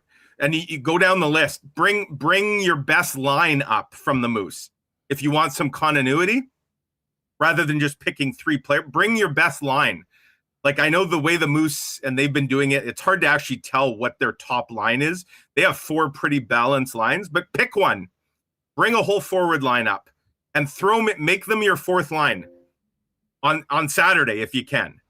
Maybe you have to wait till Monday because, again, I'm not sure about the roster freeze and when guys could move. But to me, that's what I'm doing. Now, is that what they're going to do? I wouldn't hold my breath on that. I could see them deciding, okay, we're out of this break. Let's see now if that soul searching paid off. They have 2 really tough tests right out of the break, obviously Minnesota and then Edmonton. So I could see them giving it 2 more games. You see what happens in those 2. And then if there's still no signs of life, then you make the moves before you hit the road for that 3-game trip in 4 nights. So, yeah, I just think that's before they make a trade. And I'll say this about Marchment. I giving up 2 draft picks at this point, if you're the Jets, I don't see any need to do that. Like, at best now, you're fighting for a wild card spot. Why would a team that some would say already is lacking in draft picks that have paid off, the prospect pool maybe isn't as deep as you'd like it to be at this point, why would you give up 2 draft picks for a middle 6 winger? And now I know he's had a nice little start with Columbus. But what did he have, 4 goals with Seattle? Like, I mean, is he a needle mover? Is Mason Marchment getting you into the playoffs single-handedly? And why give up 2 draft picks? And that's why, and I've written this and I'll say it here, like, I think Kevin Cheveldayoff has to be very, very careful. And we are now entering the point, if we're not already there, where it might actually be best to just take a step back, look at this as more or less a lost season. And if you're going to fail, you're better to fail spectacularly than just marginally if you're the Jets. And that doesn't mean you just ride it out with the status quo. I think you'd still want to give some of your prospects and guys on the farm a chance. But in terms of a major shakeup, like a big trade where you're giving up any kind of asset, I don't see why you do that at this point when, the risk to me is far greater than any reward for that at this stage of the game. Yeah, and I asked Craig this earlier on. I mean, considering what the expectations and the goals were at the start of the year, I'm not sure that even as disastrous as the last 7 weeks or whatever have been, I'm not sure that has, pushed them to completely do a 180 on this season. But I would suggest that point is relatively close, Mike. And, and that's why I think that you have to do what you can do now. By the way, that deadline is 11:59 on the 27th. So guys will get, presumably, even if they were going to be waived, unless they're in the press box, they'll get one more shot. Yes. Coming out of the Christmas break against the Minnesota Wild, and then the floodgates will be open to have moves. But with this management group, and this team, at what point do you think that the course will officially be changed for this season? And again, I mean, as I mentioned to Craig, Hellebuck, Scheifele, Connor's extended, Pionk. I mean, the majority of this core is going to be here next season and the season after. I mean, they have some certainty on those players. But at what point and what will it take for particularly Kevin Cheveldayoff to decide this isn't our year? Let's now operate in the frame that we are in. What is in the best interest of this franchise beyond this season? And how do we operate for the rest of the year? At what point do they change course? Because that hasn't happened yet. Yeah, I'm going to say after this next road trip, 5 more games. They got the 2 at home. Then they go play 3 and 4 on the road. So they got 5 games coming up pretty quickly out of the break. I mean, after that's a massive homestand. Like, it is 8 or 10 basically at Canada Life Center. But you're now at so they played 35. After these next 5 games, after that road trip, they'll be at the 40 game mark, like one short of the official halfway through the season. Yeah, and I mean, like, we'll see what the gap is. What are they? I think they're 6 points out as we sit here today, Huss. And depending what happens tonight, I think that could grow. But yeah, I mean, if you are double digits out of the playoffs with half a season left, like if that's the reality after these next 5 games, if the margin is 10 or more points and you're now at the 40 game mark, are you making up that ground? Like you're going to need an incredible run, a run like they had last season. And you'll have had 40 games to evaluate what this team is. I think you have to be honest with yourselves. Like, is this team really capable of that? Now, I'll say this. The Jets, and you pointed out, the players they have, the Hellebucks and the Scheifeles and the Connors and the Morrisseys. There is enough skill, even with all the faults and flaws that are clearly on this roster. There are enough players that, when they're going, if the power play can get a little hot, they are capable of a run for sure. Just look at the start of this season. They won 9 of their first 12 and they weren't playing very good. But everything that kind of could have gone right for them was going right. The power play was like tops in the league. The penalty kill, I think, was number 1 for the first couple weeks of the year. So, everything was clicking. Now, and again, if you're looking for like silver linings or reasons for optimism, I guess one area, Huss, would be how many 1-goal games the Jets have lost, including the last 4. Like every game last week they lost was by a goal. So even though they they look lost at times, they're kind of still right there. And this was a team that was sensational in 1-goal games last year. I think they were 19-4-4. You know what would help in 1-goal games? Showing up for the first period. Yeah, right. I mean, because that's where these games are. You know, I wrote this the other night. As much as people want to sort of go after Lowry and that play in overtime, you could argue the game was actually lost in the first period when they didn't show up again. So, you know, if they could turn some of those 1-goal losses into 1-goal victories, they are capable of going on a run. And I guess the other good thing that the Jets have going for them right now is when you're talking about a wild card spot, like nobody's running away with it. There's a lot of parity. It's crazy. Now I know they've gotten a couple overtime losses, but the regulation losses are what's killing the Jets, Huss. I was look at the Vegas Golden Knights record. Vegas actually only has one more win than Winnipeg. That's Vegas, but they have 10 overtime losses. They have 10 loser points and only 8 regulation losses. So 10 of their 18 losses have been in regulation or have been in overtime for a shootout. That's what's killed the Jets, like not at least getting a few points here along the way. So again, reason for optimism. Even though they've kind of stunk, they're also pretty typically right there till the end. And if they, like you say, get some stronger starts, they are capable of a run. It's just, again, I think if you're the Jets, you have to be very careful. You do not want to mortgage any parts of the future, in my eyes. The juice isn't necessarily going to be worth the squeeze for what the ultimate reward would be here.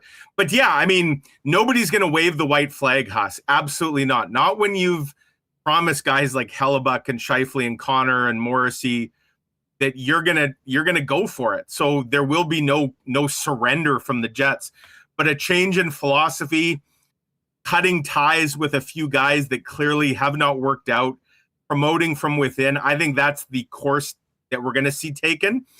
And obviously it can't happen Saturday now because like you said, the roster freeze, but I think guys have to be on notice that change is just around the corner if they can't get this turned around quick. What's up for the holidays for the McIntyre clan? The 12 days of McIntyre are well underway. We got a big family here in the city, so a lot of family gatherings, which are nice, and just looking forward to 4 or 5 days away from the rink, away from the gloom and doom, as Scott Arniel said, and just a reset and a recharge. And hey, if nothing else, Huss, I feel like I've watched a lot of bad hockey so far this season. I'm going to the Olympics in February. The Free Press is sending me there. And at least I have that silver lining, knowing that I'm going to get to watch some spectacular hockey in the not too distant future. Love it, Mike. Well, listen, all the best to you and yours. Thanks to this, you can put the flamethrower away for a few days and bring it back out on the weekend when the Minnesota Wild and Quinn Hughes come to town. Have a great Christmas and a great few days off. Thanks, Huss. Same to you and yours, and to all the viewers and listeners out there. Happy holidays, everyone. Appreciate it. There's Mike McIntyre of the Winnipeg Free Press with us here on Winnipeg Sports Talk. All right. Hey, I want to give a big thanks and shout out to our friends at Clean Line Plumbing, Heating, and Electrical. Great sponsors of the Winnipeg Jets, and now for 40 years, locally owned, and now one of Winnipeg's leading commercial and residential plumbing, heating, and electrical companies. Of course, much like the captain, Adam Lowry has the backs of the Winnipeg Jets, Clean Line has the backs of Winnipeggers and Southern Manitobans with 24-hour emergency service. It's not a call that you want to make, but if you do have to make it, you want to make sure that it's taken care of quickly. And that's why Clean Line is standing on guard for all of you 24/7, 365. For all your plumbing, heating, and electrical needs, make it Clean Line, the official plumbing service of the Winnipeg Jets. You can find them online at cleanline.ca, and keep your eyes out on Saturday for the Clean Line lines after the morning skate for the Jets and the Minnesota Wild. Boston Pizza, be a great place to go tonight, actually. Heading into the holidays, a ton of hockey on the slate. We're We're going to dive into that with Jake and Pat in just a couple of minutes. And of course, big time football games coming up on the weekend, and the World Juniors get going on Boxing Day. Always a great time, but especially the holidays, to get together with your friends at your local BP. And if you are looking for last minute stocking stuff or a Christmas gift, make sure you head to your local Boston Pizza. For every $50 gift card you purchase, you'll get a $10 promo card for free, which is a 20% boost on gift cards at your local Boston Pizza. Last minute gifts, if you're not finished, you know where to go. Royal Sports, 750 Pembina Highway. Guys, even the biggest procrastinators can take care of most of it at Royal Sports with the best selection of gifts for sports fans and athletes in the city. Of course, Winnipeg Jet fans are taken care of with the biggest selection of Winnipeg Jet merchandise, including jerseys personalized with the name and number of your favorite player. They've got great bomber gear, many exclusives you won't find anywhere else, and tons of NFL, NHL with all teams represented, Blue Jays in Major League Baseball, Raptors in NBA, tons of Team Canada gear as well for both the soccer team heading into the World Cup, as well as the upcoming international hockey tournaments, including the Olympics. All waiting there for you at Royal Sports. And of course, many of you have hockey players. You might want to pop by and check out the amazing deals, up to 50% off hockey sticks on the floor right now, snowboard gear as the snowboard leader in town, and all sorts of cool gift ideas on the King Skate, Snow, and Surf side, including that amazing Yeti section. Last call for Christmas at Royal Sports, 750 Pembina Highway. And make sure to pay attention for great Boxing Day deals beginning on Friday.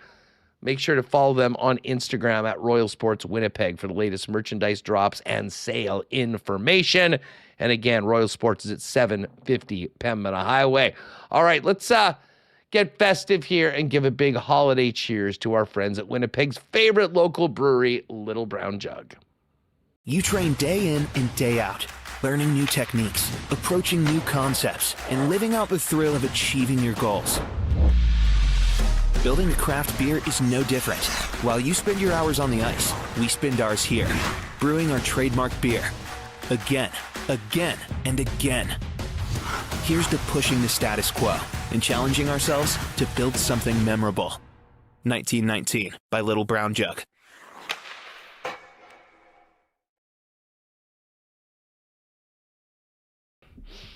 All right, now with the Christmas schedule, we will not have our usual football WST winners on Friday, it being Boxing Day with everybody off.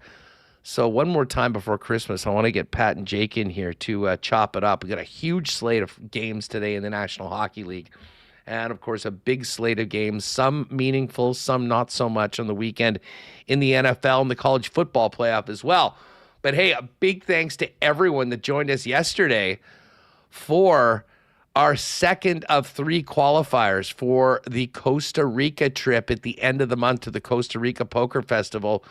Congratulations are in order for Bozeman 007, Anspey 1986, the Gitch himself, Sean Lishka, and the Knoll, my buddy Jeff. Those were our 4 qualifiers who won tickets for the Costa Rica final on January 12th. We had 4 qualifiers from the first one. We got 4, and we will qualify 4 more for the Costa Rica final on January 12th, coming up on Jan 7. So mark it down right now. Throw it in your calendars, 8 p.m. If you haven't been lucky enough to get a ticket for the Costa Rica final, you've got one more chance to do that on January 7th, 8 p.m. It's a Wednesday night. Jets are off that night. So we'll look forward to playing you. And I should give a special congratulations to Nick Lyman, top line Nick himself. Now, Nick ended up getting short stacked at the end and finished 6th. So he narrowly missed getting into the top 4. But Nick was the proud recipient of not 1, but 2 bounties. He bounced both me and Remis last night. So it's an extra 200 in Nick's Coolbet account for a double bounty, single-handedly steamrolling WST last night. Really great turnout again We'll do it one more time for Costa Rica coming up January 7th. So make sure to mark it down and join us then for your last chance, and good luck to all the qualifiers on the 12th of January for that amazing prize. Speaking of Cool Bet, let's bring in the fellas. Pat Gregoire, Jake Boland-Moss. One more holiday visit before we dive into turkey, presents, and a whole lot of sports action. Guys, how are you? Best of the season. Happy holidays, Huss. Merry Christmas. It is one of the best times of the year. I feel like we say that all the time when it comes to sports betting, but this really is a great time. I'm sure Uncle Roger not thrilled with the Christmas slate now. Oh. Preseason it looked like 3 bangers. Oof.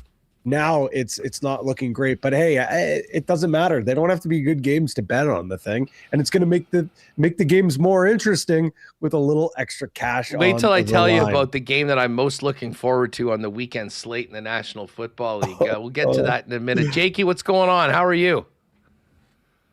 Doing well. Yeah, I know it's probably impossible with the way they market these games, but you listen, if it was possible for a flex situation maybe a week before, like we knew last week these games weren't going to be good, and they've only gotten worse. Brosmer's going to start. Josh Johnson's going to start for the Commanders. It's a bit of a nightmare on Christmas, but listen, it's not going to stop me from betting these games. And tonight as well, Huss. I mean, if you're an NBA person, basketball bettor, slate is loaded. If you're an NHL bettor, the slate is loaded. Tomorrow is a bit weak. You gotta really hunt tomorrow, but tomorrow might be a nice day to relax, reset, and then get ready for Thursday NFL, Christmas NFL and NBA, and then a big weekend in the NFL and the NHL returning on Saturday. So Christmas from the NFL is going to give us Josh Johnson for the Commanders, Max Brosman for the Vikings, and Chris Olakadin for the Chiefs. Those are your 3 home starting quarterbacks. Oh my God, that is that is something else. Guys, this is how bad these games are and how heavy the favorites are. Right now at Coolbet, if you were to just parlay the money line favorites, three leg parlay, it's still minus 117 for all 3 of those teams to win. Road favorites to boot. So Jake, that might have to be a combo card. Maybe try to get that up above plus money. The even money. God. It's like the first time the Super Boost has ever been a 3-game parlay to barely get to even money. Speaking of the Super Boost, shout out, last night was a nice one for Monday Night Football. The Brock Purdy was free money, and I don't know which one of you cooked up the Kittle drummer boy, but that was a beauty. I got on that one, and that was a winner last night. So we got a little bit extra scratch for the game tonight. Now, listen, I have a quick non-betting question before we dive into these games, and it's for you, Pat. You are our lacrosse guy. I've been waiting all week to ask you about this. This goalie fight that happened on the weekend. I mean, highly entertaining to watch, but I guess I wondered about how the hell a goalie fight happens when no one else is fighting. Like, this wasn't like a brawl that happened and a guy gave him a shot and the other guy went down. All of a sudden, everyone's standing around and the goalies are gearing down and fighting. Can you please explain this to me? I don't know the nuances of the sport as well. Well, so first and foremost, just what a visual it must have been if you've never seen the sport of box lacrosse. 2 guys basically wearing Michelin Man outfits, gearing down, as you can see right here. Unbelievable moment. But yeah, there was just a little bit of a kerfuffle, and then all of a sudden you see the refs start running, and Ryland Hartley, who's the goalie for Rochester, and Nick Damude, the goaltender for Philadelphia, decide, all right, we're going. Apparently, both these guys had a little bit of bad blood back in the day in their junior days playing for Orangeville and St. Catharines in the Ontario Junior Lacrosse League. So they saw an opportunity with a little bit of a skirmish as they were probably saying, all right, let's go.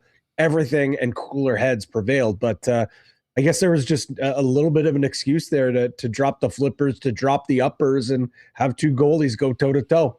It's funny, Huss, too. Like, we always talk about trends and fancy stats. It's, in the last, I think it's last 4 years, there have been 2 goalie fights. Ryland Hartley there in the white, Rochester's goalie, has been in 2 of them. So if you're looking for a guy to root for, an absolute psychopath, Ryland Hartley might be your guy. I mean, I just couldn't get over how funny that was. I'm just like, listen, I'm here for a fight. I mean, I'll watch it, but I just had no idea how that just happened. And all the other guys are looking like, what the heck's going on? The goalies are going now. Did they get kicked out? Like, are there backup goalies?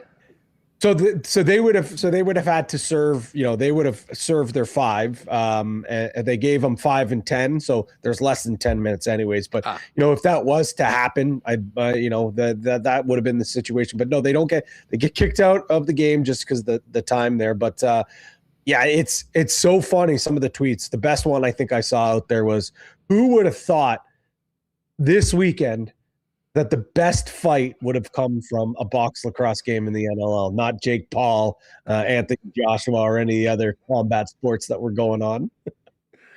Oh, something else. All right, guys, let's just quickly go around the horn and just quickly hit on a couple of our favorite looks for the weekend. By the way, I did just look at the Thursday or the Thursday games, the Christmas games, and right now, the Commanders are 7-point dogs at home. The Vikings are 7-point dogs at home. And the Broncos are laying 13.5 on the road in Arrowhead. I tweaked both 7-point spreads to 6.5 and took the Broncos on the spread. And you get it up to around plus 557 or so. So that might be a way to play them if you want to just have the comfort of not needing to cover the complete 7. But Jake, a game or two that you've got on the card for the Christmas weekend, not necessarily Christmas Day, with that dog's breakfast of offerings on Netflix. Yeah, I mean, I kind of zone in on that Saturday, Huss. As much as the Thursday kind of stinks, that Saturday is looking pretty good. Texans at Chargers, 2 teams, jockeying for position there in the AFC. Ravens at Packers. The Ravens are on life support right now. And I think that's why we're seeing the Packers as that slight 2.5-point favorite. Tough place to go play in Lambeau. But I'm kind of high-ing in on the Texans there. +2 as an underdog on the road. I mean, defense travels us. And maybe I'm getting a little too fixated on defenses lately because I was also on the Broncos last week. And my goodness, the Jacksonville Jaguars put a beating on them late in that game. They really got whatever they wanted. But I kind of eyeing in as Texans as a road dog, as a nice spot, +2 there. I imagine they're still in this race. I mean, 10-5, 11-4. I don't know the whole situation with the division. They got to win. But I don't think the Jaguars are locked in just yet. Yeah, well, the funny thing is, if you go to the NFL standings right now, and it's hard to believe, with the Colts' loss last night, the Jags did clinch a playoff spot. But the Texans are only 1 game back of the Jags right now. So, I mean, if the Texans were to win out, I don't know who has they're at the Chargers, and then they've got the Colts at home. The Jags play the Colts this week and then finish up against the Titans. So it's highly likely that the Jags will win both their games. But if they did slip up, you would have a tie that would then go to a tiebreaker. But I think the Texans are being slept on a little bit. Now, listen, they barely beat the Raiders last week, so maybe that got some people off the scent. This might be a good time for a Texans future, but they are in the mix. Patty, what about you? I'll go with the Christmas slate, and I'm looking at the Lions -7, and I'm sure people are saying, how on God's green earth could you ride with this team right now with -7, or heck, even as a money line at this point? But, Max Brosner, sure, he looked fine against the Giants, but he's going up against a completely different team in the Lions. And if not now, guys, when? Like this is not just only a must win for the Lions to get into the playoffs, but this is a gotta have just for confidence going forward with this group. You look at the way that this matchups as well, and we know obviously Brian Flores is the blitzes the most out of every team in the NFL. Loves to dial things up, but Jared Goff, believe it or not, actually is one of the best blitz against the quarterbacks when getting blitzed. Third highest rating, fourth highest EPA per dropback against the blitz. I think this is a game that the Lions not only need to have, they need to have convincingly. So that one there is one that jumps out to me. But Jake, the Texans, that one there was something that completely jumped out at me. And I don't know if I'm getting ahead of myself here, Huss, but your Carolina Panthers +7 certainly was a little bit intriguing for myself. Keep pounding, baby. I have a hard time imagining that not going down to the final week of the season with Carolina and Tampa. I was talking with Awanik earlier today, and we were kind of looking at the Week 18 slate of what could be the primetime game to get in. And, we could potentially have Seattle and the Niners playing for the 1 seed. But I kind of think they usually gravitate towards games that are basically playoff games where win and in. So that could be the game for the NFC South title. There's also the possibility of the Pittsburgh-Baltimore game being for the AFC North. And I think that if that was the case, that's the game that gets it. For sure. But I guess we will see.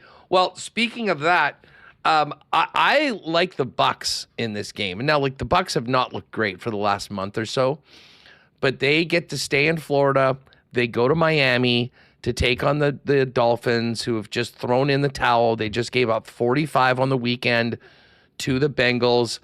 And this is a chance for Tampa to get right before a game at home, which will determine whether they go to the playoffs or not. The spread right now, 5.5 in this game. I don't mind that at all. And I think that Baker gets it done. He's had some really pedestrian passing numbers as of late. This team is too good. We've seen them play too hard and against good teams to not be able to take care of the Miami Dolphins, who are already on to next season. So what do we think about a little partner parlay that will start off on Christmas Day? We'll take the Lions to -6.5. And then we'll take the Texans +2.5 and the Bucks -5.5 before a boost that is +548. Love that. I really, really like that one there. Let's make it happen. All right. So Detroit, Houston, and Texas. We'll get that one up in the combo cards as well. One other game that I am fascinated by for all the wrong reasons is the Giants at the Raiders. They are tied at the bottom right now, guys, at 2-13. The loser of this game will have pole position on the first overall pick. I do think that the Raiders will really be trying to win this game. Pete Carroll, I think, has too much pride. It's been too embarrassing of a season. And the other part of it is that they're going to get the corpse of the Chiefs. Week 18, I'll be there in the house for Chris Olakadun versus AOC or Kenny Pickett or whoever they're going to throw out there right now. But the Raiders at -1.5 or -122 on the money line, to me seems like and again, I realize we're talking about betting on the Raiders, and I wouldn't think to put either of these teams on any parlay. But the funny thing is, if the Raiders were to lose this game and then to beat the Chiefs in Week 18, we could see as many as 5 or 6 teams end up tied, and then you get into the strength of schedule and all that. So I think I would have thought the Raiders would have been a bigger favorite, especially considering the way they played against the Texans last week. Huss, my question to you about this game was going to be, who do you think needs the first overall pick more? Because personally, I actually think the Raiders, in a position where if you need a quarterback, which the Raiders, they came to the season with Geno Smith, backups of Kenny Pickett and AOC. I think they're kind of top of the list, where you look at the Giants, they probably got their guy in Jackson Dart. They probably want to see some more growth. maybe going down before you're taking a smashing hit off your helmet once again. But, they got a good young core there. Neighbors hasn't played for half the season. And I don't know why the running back's name slipping my mind. Old CT over there. They got Scadaboo. Yeah, sorry. It was completely slipping my mind. They got Carter in the draft. Like, I almost feel like if you're the Raiders, and I don't know how Pete Carroll's looking at this game because I can't imagine how much longer he wants to coach in the NFL, especially if it's for the Las Vegas Raiders. But I imagine this is more of a game where they're just get through it without suffering a tragic injury and find a way to get to the end of your season. So I'm kind of looking at it a different way, but I honestly I have no true read on this game. Yeah, I don't know. But if you are the Giants though, and you finish last, like, you're still not you're not taking Mendoza or Dante Moore. Like, yeah, I know Mendoza just won the Heisman, but like, I don't really think like you got Dart. Mendoza doesn't make you be like, okay, well, let's throw out. They'll go and just get the best available player, which Arvell Reese, I think, the Ohio State running back. The pick. I mean, if they're lucky and there's people that that's what's so great. I mean, if you can finish first and then, move down from 1 to 3 or 1 to 4 and get another first round pick for the next year. Yeah, that would be awesome. Pat, I got to ask you about your Bills. Yeah. Bills Eagles, basically a pick 'em. Bills are 1-point favorites at home against Philly. Confidence levels on Buffalo going into this weekend. It's well, they didn't play that great last week, so based off the way their season's gone, they should look good this week because it's been, Dr. Jekyll and Hyde here, and they just had a game that looked underwhelming after beating the Patriots. It really does seem like they get up for big games, they play up to competition, but they also play down to it. And the Eagles are kind of are they not just the NFC version of the Buffalo Bills as well? Same thing. They kind of play down to their level. They always get caught playing with their food. Last couple of weeks, though, they've looked a lot better. Not overly confident, but, the Eagles are a team that, we really don't know which team is going to show up. I think this could have the makings of the best game of the week if both teams do show up, if both quarterbacks show up. I tell you, I know my bet didn't cash because Judkins ended up getting hurt, not because the Bills' rush defense looked great. Instead, they get torched by Shadur Sanders and the backup running back. I can tell you this, responsibly betting heavy overs on Saquon Barkley with his rushing yards because it is very apparent this Bills team cannot stop the run. But I would not be surprised if we see a little bit of a superhero performance out of Josh Allen. I think this is a coin flip game, and I think that's exactly why the bookmakers have it. If this is in Philadelphia, I think Philly's a slight favorite. I just think they're just favoring the home team at this point. I know the Leafs are getting underway right away. We'll get to the NHL in just a second, but I do want to plug that tons of great options for the World Junior Championship are up. We just talked to Craig Button. Now that we've had Malloy, who is very, very much a neutral on this, as much as he cheers for it, obviously wants Canada being a Canadian. I feel good about this Canadian team, and you can still get them at plus money, even money to win the tournament. USA is plus 275.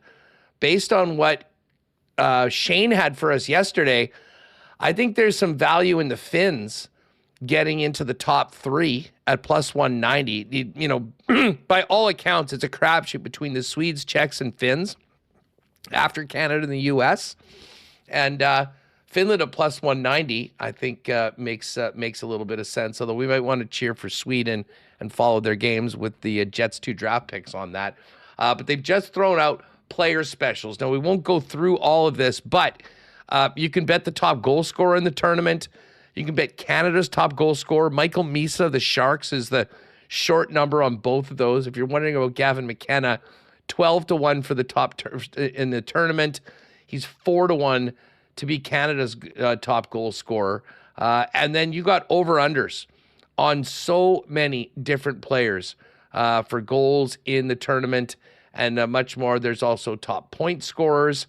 So if you are a big World Junior person and you want to have a little action on it, there is a ton up right now for both Team Canada and the rest of the tournament over at Coolbet. And again, Canada is plus 100 to win the tourney. But guys, sorry, Pat, any more on the World Jays? Yeah, just first and foremost, first to market here in Canada have all those odds, so it does pay to be with Coolbet. But I totally agree. I think Finland, you get some value there, and I was kind of surprised to see the plus money. As you guys know, our Finnish friends, Coolbet quite popular there. So obviously it hasn't been bet down yet. So if you do want to get that, I'd hurry up before the Finns start hammering money on them to win. My favorite player prop, Zane Parekh, over 5.5 points. This guy's a stud. He almost made the Flames, as a first-year defenseman. Going to be on the first pairing, going to be on the first power play. 6 points is a lot for a defenseman, but this guy is the real deal. And, I was kind of surprised to see the number that high, but that's the one that I kind of jumped out to me. I think that Parekh could have an unbelievable tournament here. 20-1 for top point scorer on Canada. If you think that it might be kind of run through the point, there's just so many top players on this team. I mean, every single guy is a first rounder with the exception of Gavin McKenna of the Canadian forwards, and he'll in all likelihood be the first overall pick. So we've got that wrapped up. Now, before we wrap, let's put something together for the people for tonight in the National Hockey League. Very weird, like the Leafs with a 4:00 game today. Is that like the kids game, the next gen game that they always do? Yeah, you nailed it. You nailed it. Yeah, the Jets were in it last year. That's why I remember that. The Mitch Marner Super Bowl, that was the only game that he really wanted to try hard and to put on a show for the kids. And wear the Beaver jersey. Yeah, exactly. So unfortunately, no Marner Bowl this time, but I feel sorry for the kids that they're going to have to be watching what I was going to say. Hey, no matter what happens today, it's about the kids, guys. It has nothing to do with the product on the ice. It's all about as long as the kids enjoy themselves. So, let's just leave. I think they problem win should today. be solved though. They fired the assistant coach that runs the brutal Mark power Savard. Oh yeah, The root of all the problems. Yep. So that game's starting right away.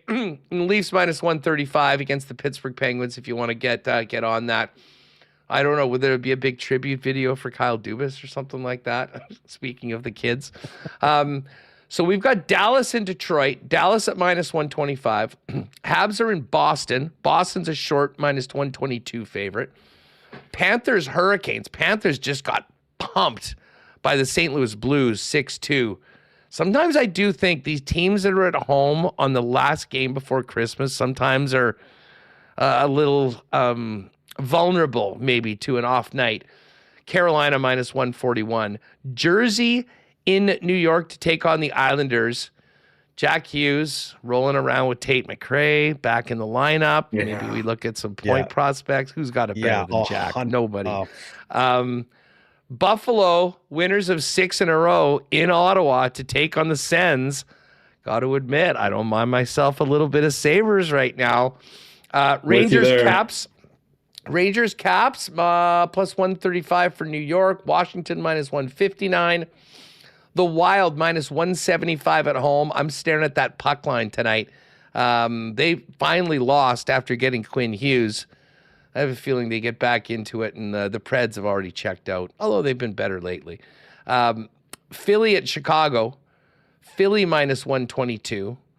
Chicago plus 103. Utah and Colorado. Avalanche a big minus 263 favorite. Battle of Alberta. Calgary plus 140. Edmonton minus 164. Kraken and Kings. Kraken ruined my parlay yesterday. Had the first 2 games, and then they managed to beat the Ducks late. LA's minus 234. Seattle plus 195. Kings also did play last night against the Blue Jackets. And then the Sharks and the Golden Knights. Why don't we all pick a game here and let's put it together for one more final act of Christmas giving. Jake, what do you like on the slate for today? Yeah, I mean, there's a few you hovered around there, Huss. Listen, I don't mind Florida on the road in Carolina. You kind of talked about those home teams ready to pack it in. I know Florida lost 6-2 to the Blues, but 7-2-1 in their last 10. Like, they're starting to come on here.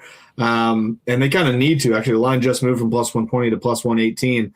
So, I mean, I don't mind that as a road dog there in the Panthers. Excellent. I'm going to put my money where my mouth is. I am going to go with the road team, and I'm going to ride with Buffalo. They've won 6 in a row. Yeah, I like it. They're playing great hockey. Jarmo Kekalainen revenge game against the team that he played for a cup of coffee in Ottawa back in the day. So let's see if the Sabres can keep it rolling. And listen, we're plus money on the first two, Patty. No matter what you take, we're going to probably have a pretty nice number. Well, I'm hunting the plus money as well. I'm going with the similar theme that you were talking about, teams at home, fading them before the playoffs. And this team, or sorry, the Christmas break, but this team, I know they lost to Pittsburgh over the weekend, that double header, the home and home. But Montreal has been actually really, really good on the road this year. You talk about that electric atmosphere at Bell Center. They've actually been better on the road, 9-3-4. And Jacob Fowler, Boston College alum, so a little bit of a homecoming for him. So I like that there. So let's go with the Montreal Canadiens against the Bruins, and we're getting plus money on it as well. Boys, if this one catches, this is going to buy some presents. plus 935 before a boost, depending on the elves back in the cool bet boost department. We might be able to get this one to 10-1. Oh yeah. I can probably guarantee it'll be over 10-1. It'll be 10. Yeah. Listen, we've had a lot of darkness in our lives as Jet fans and Leaf fans over the last little while. This is a time to bring light to the people. It's up to us. We can't count on our teams to do it. We need to take it into our own hands. And we're doing that with a boosted Florida, Buffalo, Montreal 3 road dog parlay to kick off the holiday break. I don't think we could end any better or brighter than us getting a win tonight as we go into a few days off of the NHL. Could be. Yeah, this would be a really nice boost to the holidays for any dummies like myself that left last minute shopping. That's where I was before doing this. I'm done now, but hey, if you haven't yet, maybe hold off. Just what's the point of going out tonight? Just wait till this ticket cashes, and then your presents are going to be even better next year. Exactly. You can maybe get the extra gift card at Sev on the way to your family gathering on the 25th. Exactly. Fellas, listen, we won't have our normal Friday show today, but I'm glad we got a few. We'll get our NFL parlay up, and we'll get that banger for the hockey tonight up as well. Listen, from all of us at WST, big part of the team, and you got the Christmas cards from Dancing Gabe. I know. A happy holidays to you both. I know there was a happy holidays for a bunch of the guys in the poker tourney last night that are very much looking forward to the 12th. And we got one more on the 7th. But we'll look forward to getting back together in the lab next week for another edition of WST Winners. We might do it a day early or record it beforehand and have it up on that day because I am going to Vegas on New Year's Day, but we'll have lots to do it. And by the way, just on the way out, you guys are college football guys. I was staring down these playoff games a little later on this week. We've got Miami and Ohio State. Ohio State's 9.5-point favorites. Oregon -2 against Texas Tech. Indiana 6.5-point favorites against Bama. That number surprised me a little bit just because of the blue blood nature of Bama, but Indiana is number 1. And then Ole Miss and Georgia -6.5. I'm not sure where, Jake, if you've already cooked something up in the combos for this, but do we have a pick or two from you guys that we should be thinking about for the CFB playoff? Nothing yet in the combos. I mean, we got a little bit of time here. We'll probably get something up maybe early next week. Just looking at the lines, don't mind Georgia -6.5. Ole Miss is without their coach. I know they got past Tulane last week, but I think this is going to be a big step up in competition. Obviously, it's SEC rivalry, so you never really know in those ones. I also don't mind the under in Miami, Ohio State. Miami was in a dogfight with Texas A&M last week. I think that could be low scoring. Ohio State probably takes care of business and moves on to the next round. Those are kind of two on mine. Patty?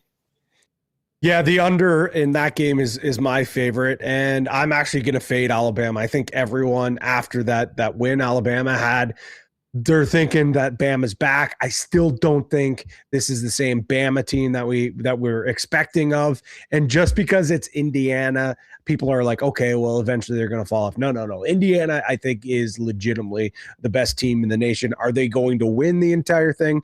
I don't know, but I would be shocked if this team didn't make the final or at least made the Final Four. So I think they covered the number, and I think it's a bit of a rude awakening for Bama fans. I love it. Under 42.5 in the Miami-Ohio State game, and then -6.5. You take the favorites, Indiana and Georgia, plus 570. Who knows? Maybe that will make its way to the combo cards as well. Guys, thanks for everything. Have a great holiday with your families.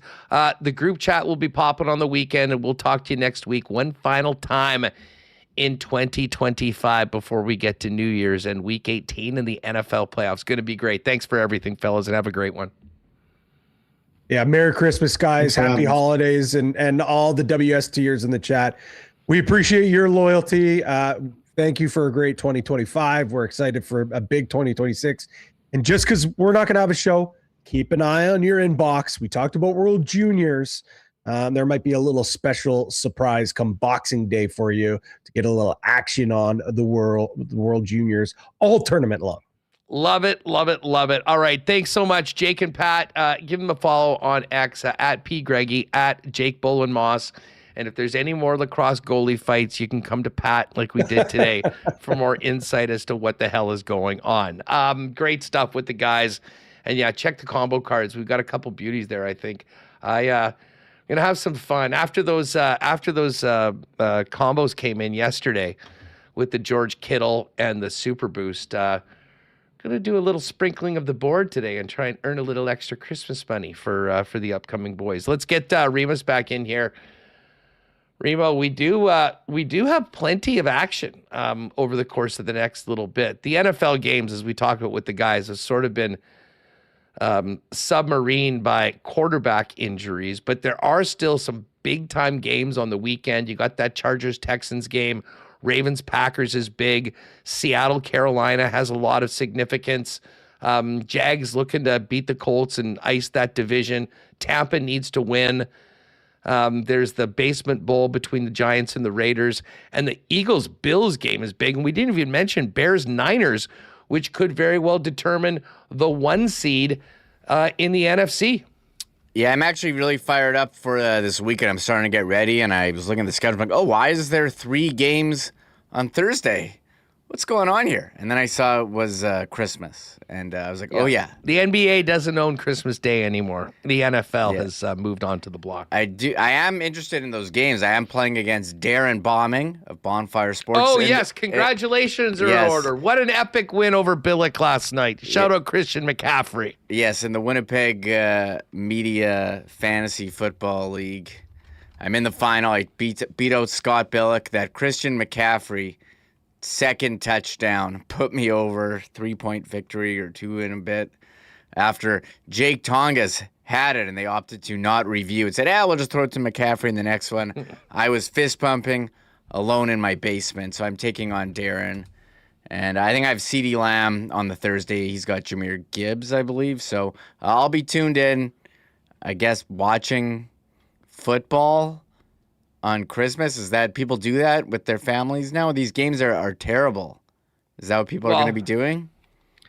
Not as many as would normally have been doing it. I can tell you there's many Chiefs fans that'll just be saying, you know what, we're good. And we don't need to watch getting killed by the Denver Broncos with Chris Olicadu. It'd be amazing if the guy turned out to be incredible and had some monster game. Not figuring it out. Oh, and I see Nick Lyman's in chat. What up, Nick? Congratulations last night. I think that probably made Nick was bouncing both of us within about 10 or 15 minutes for the bounties. Yes. Right around that time that McCaffrey went in for you, which probably took a little bit of the sting. Although you hung around quite a bit. You finished 6th. You were right there. I don't know. I think I was 12th. I wasn't that close. Maybe it was 6th. I don't know. I was distracted. I had low stack for a lot of it. And Oh, you were 10th. You were 10th. I was 12th. Okay, I had low stack, and I should have gone in one hand earlier, but oh well, didn't work out for me. I'll get back at it. And we did get another super chat, Huss. Tico and Apollo, you guys mentioned that lacrosse fight as the fight of the weekend. He wanted to issue a correction. That is a correction. He says, as a rowdy tender, I'm all for goalie fights, but the best fight of the weekend came from the Jets' own Ty Bauer. And Merry Christmas from Tico and Paulie. Thanks, Paulie. It certainly wasn't. It certainly wasn't Jake Paul. Although credit to Jake Paul for staying in there, getting his jaw broken, and at least earning the gajillion millions of dollars that he got. Great stuff. Well, listen, this has been a real fun show. It's good to have Connor on right away. We should mention, Reem, that Connor and Liss have a little bit of an Olympic hockey piece of content that we'll be dropping. Tomorrow we'll have some best of with some great interviews that we've had over the course of the last year or so. But maybe Christmas night or Boxing Day, just turn your notifications on. You'll know when it's there. They're going to be breaking down the upcoming roster and looking ahead to the Olympic Games. Yeah, December 31, Canada announces their roster, but will the insiders be breaking it the day before? And imagine having your New Year's Eve, made or ruined by making or not making Team Canada. I'm curious if Connor and Liss, do they have to have on Mark Scheifele? Josh Morrissey, we think will make it, but Mark Scheifele. There's a logjam of guys, and this Connor Bedard injury, tough. Seth Jarvis just got injured as well. Nick Suzuki. There's a bunch of guys. How many Tampa guys are going to get on too? Cirelli get on. I think Hagel is going to be on. And Braden Point's had a tough season, but they already named him, so he's definitely on. I certainly hope Scheifele's on. I think he's played well enough to be on. But I'll be honest, I do wonder. I mean, if Team Canada Brass have been watching this Winnipeg Jet team for the last month or so, I mean, it's not like he hasn't been, still scoring and doing it, but not a great look overall with what's happening in and around the Winnipeg Jets, but hopefully he'll be on that list that comes on the 31st. Scheifele is 10th in the NHL in points. Put him on the Dan team. Among Canadian scorers, let's see, you got McDavid, McKinnon, Celebrini, and then Bedard. So Scheifele is what, 6th among scorers? Imagine not taking the 6th top Canadian. Well, man, one guy who's up there, Brad Marchand, top 20 in scoring. I was gonna say no, Marchand. He's on fire. He's got 40 points in 34 games. That's he's gonna be on. And Suzuki's right there. I feel like Suzuki and Scheifele are the guys battling under there. Does Tom Wilson get in? I'm very, very curious about this team. So we'll be talking about that. So Connor and Les will have that video. I want to see their team. And yes, tomorrow at 1 we'll be premiering a Winnipeg Sports Talk best of the last year or so. I did include 2 from late 2024. We've never done a best of. I have all these files taking up space on my computer. We do an interview and then you forget about it. No one sees it again. So why not do something fun for the holidays? Yeah. You guys can chat and watch. Yeah, if you want to have a chat party tomorrow, go nuts. The premiere will go at 1 p.m. and the chat will be open like a normal show, so you can all have hot takes and fun with everyone on the 24th before we go into Christmas. No show on the 25th and the 26th, but we will have that Olympic look ahead with Connor and Liss. So check that out. And then, of course, WST Sunday Live coming up on Sunday with Connor and Liss. And that'll be in between games. They'll be talking Jets Wild on Saturday night. And who knows, based on our conversations with Mike and Craig, something's got to give. Will there be player movement after the game on Saturday? We will find out. And, of course, Monday, regular show, back at it, breaking down the weekend, and Jets Oilers on Monday night down at Canada Life Center.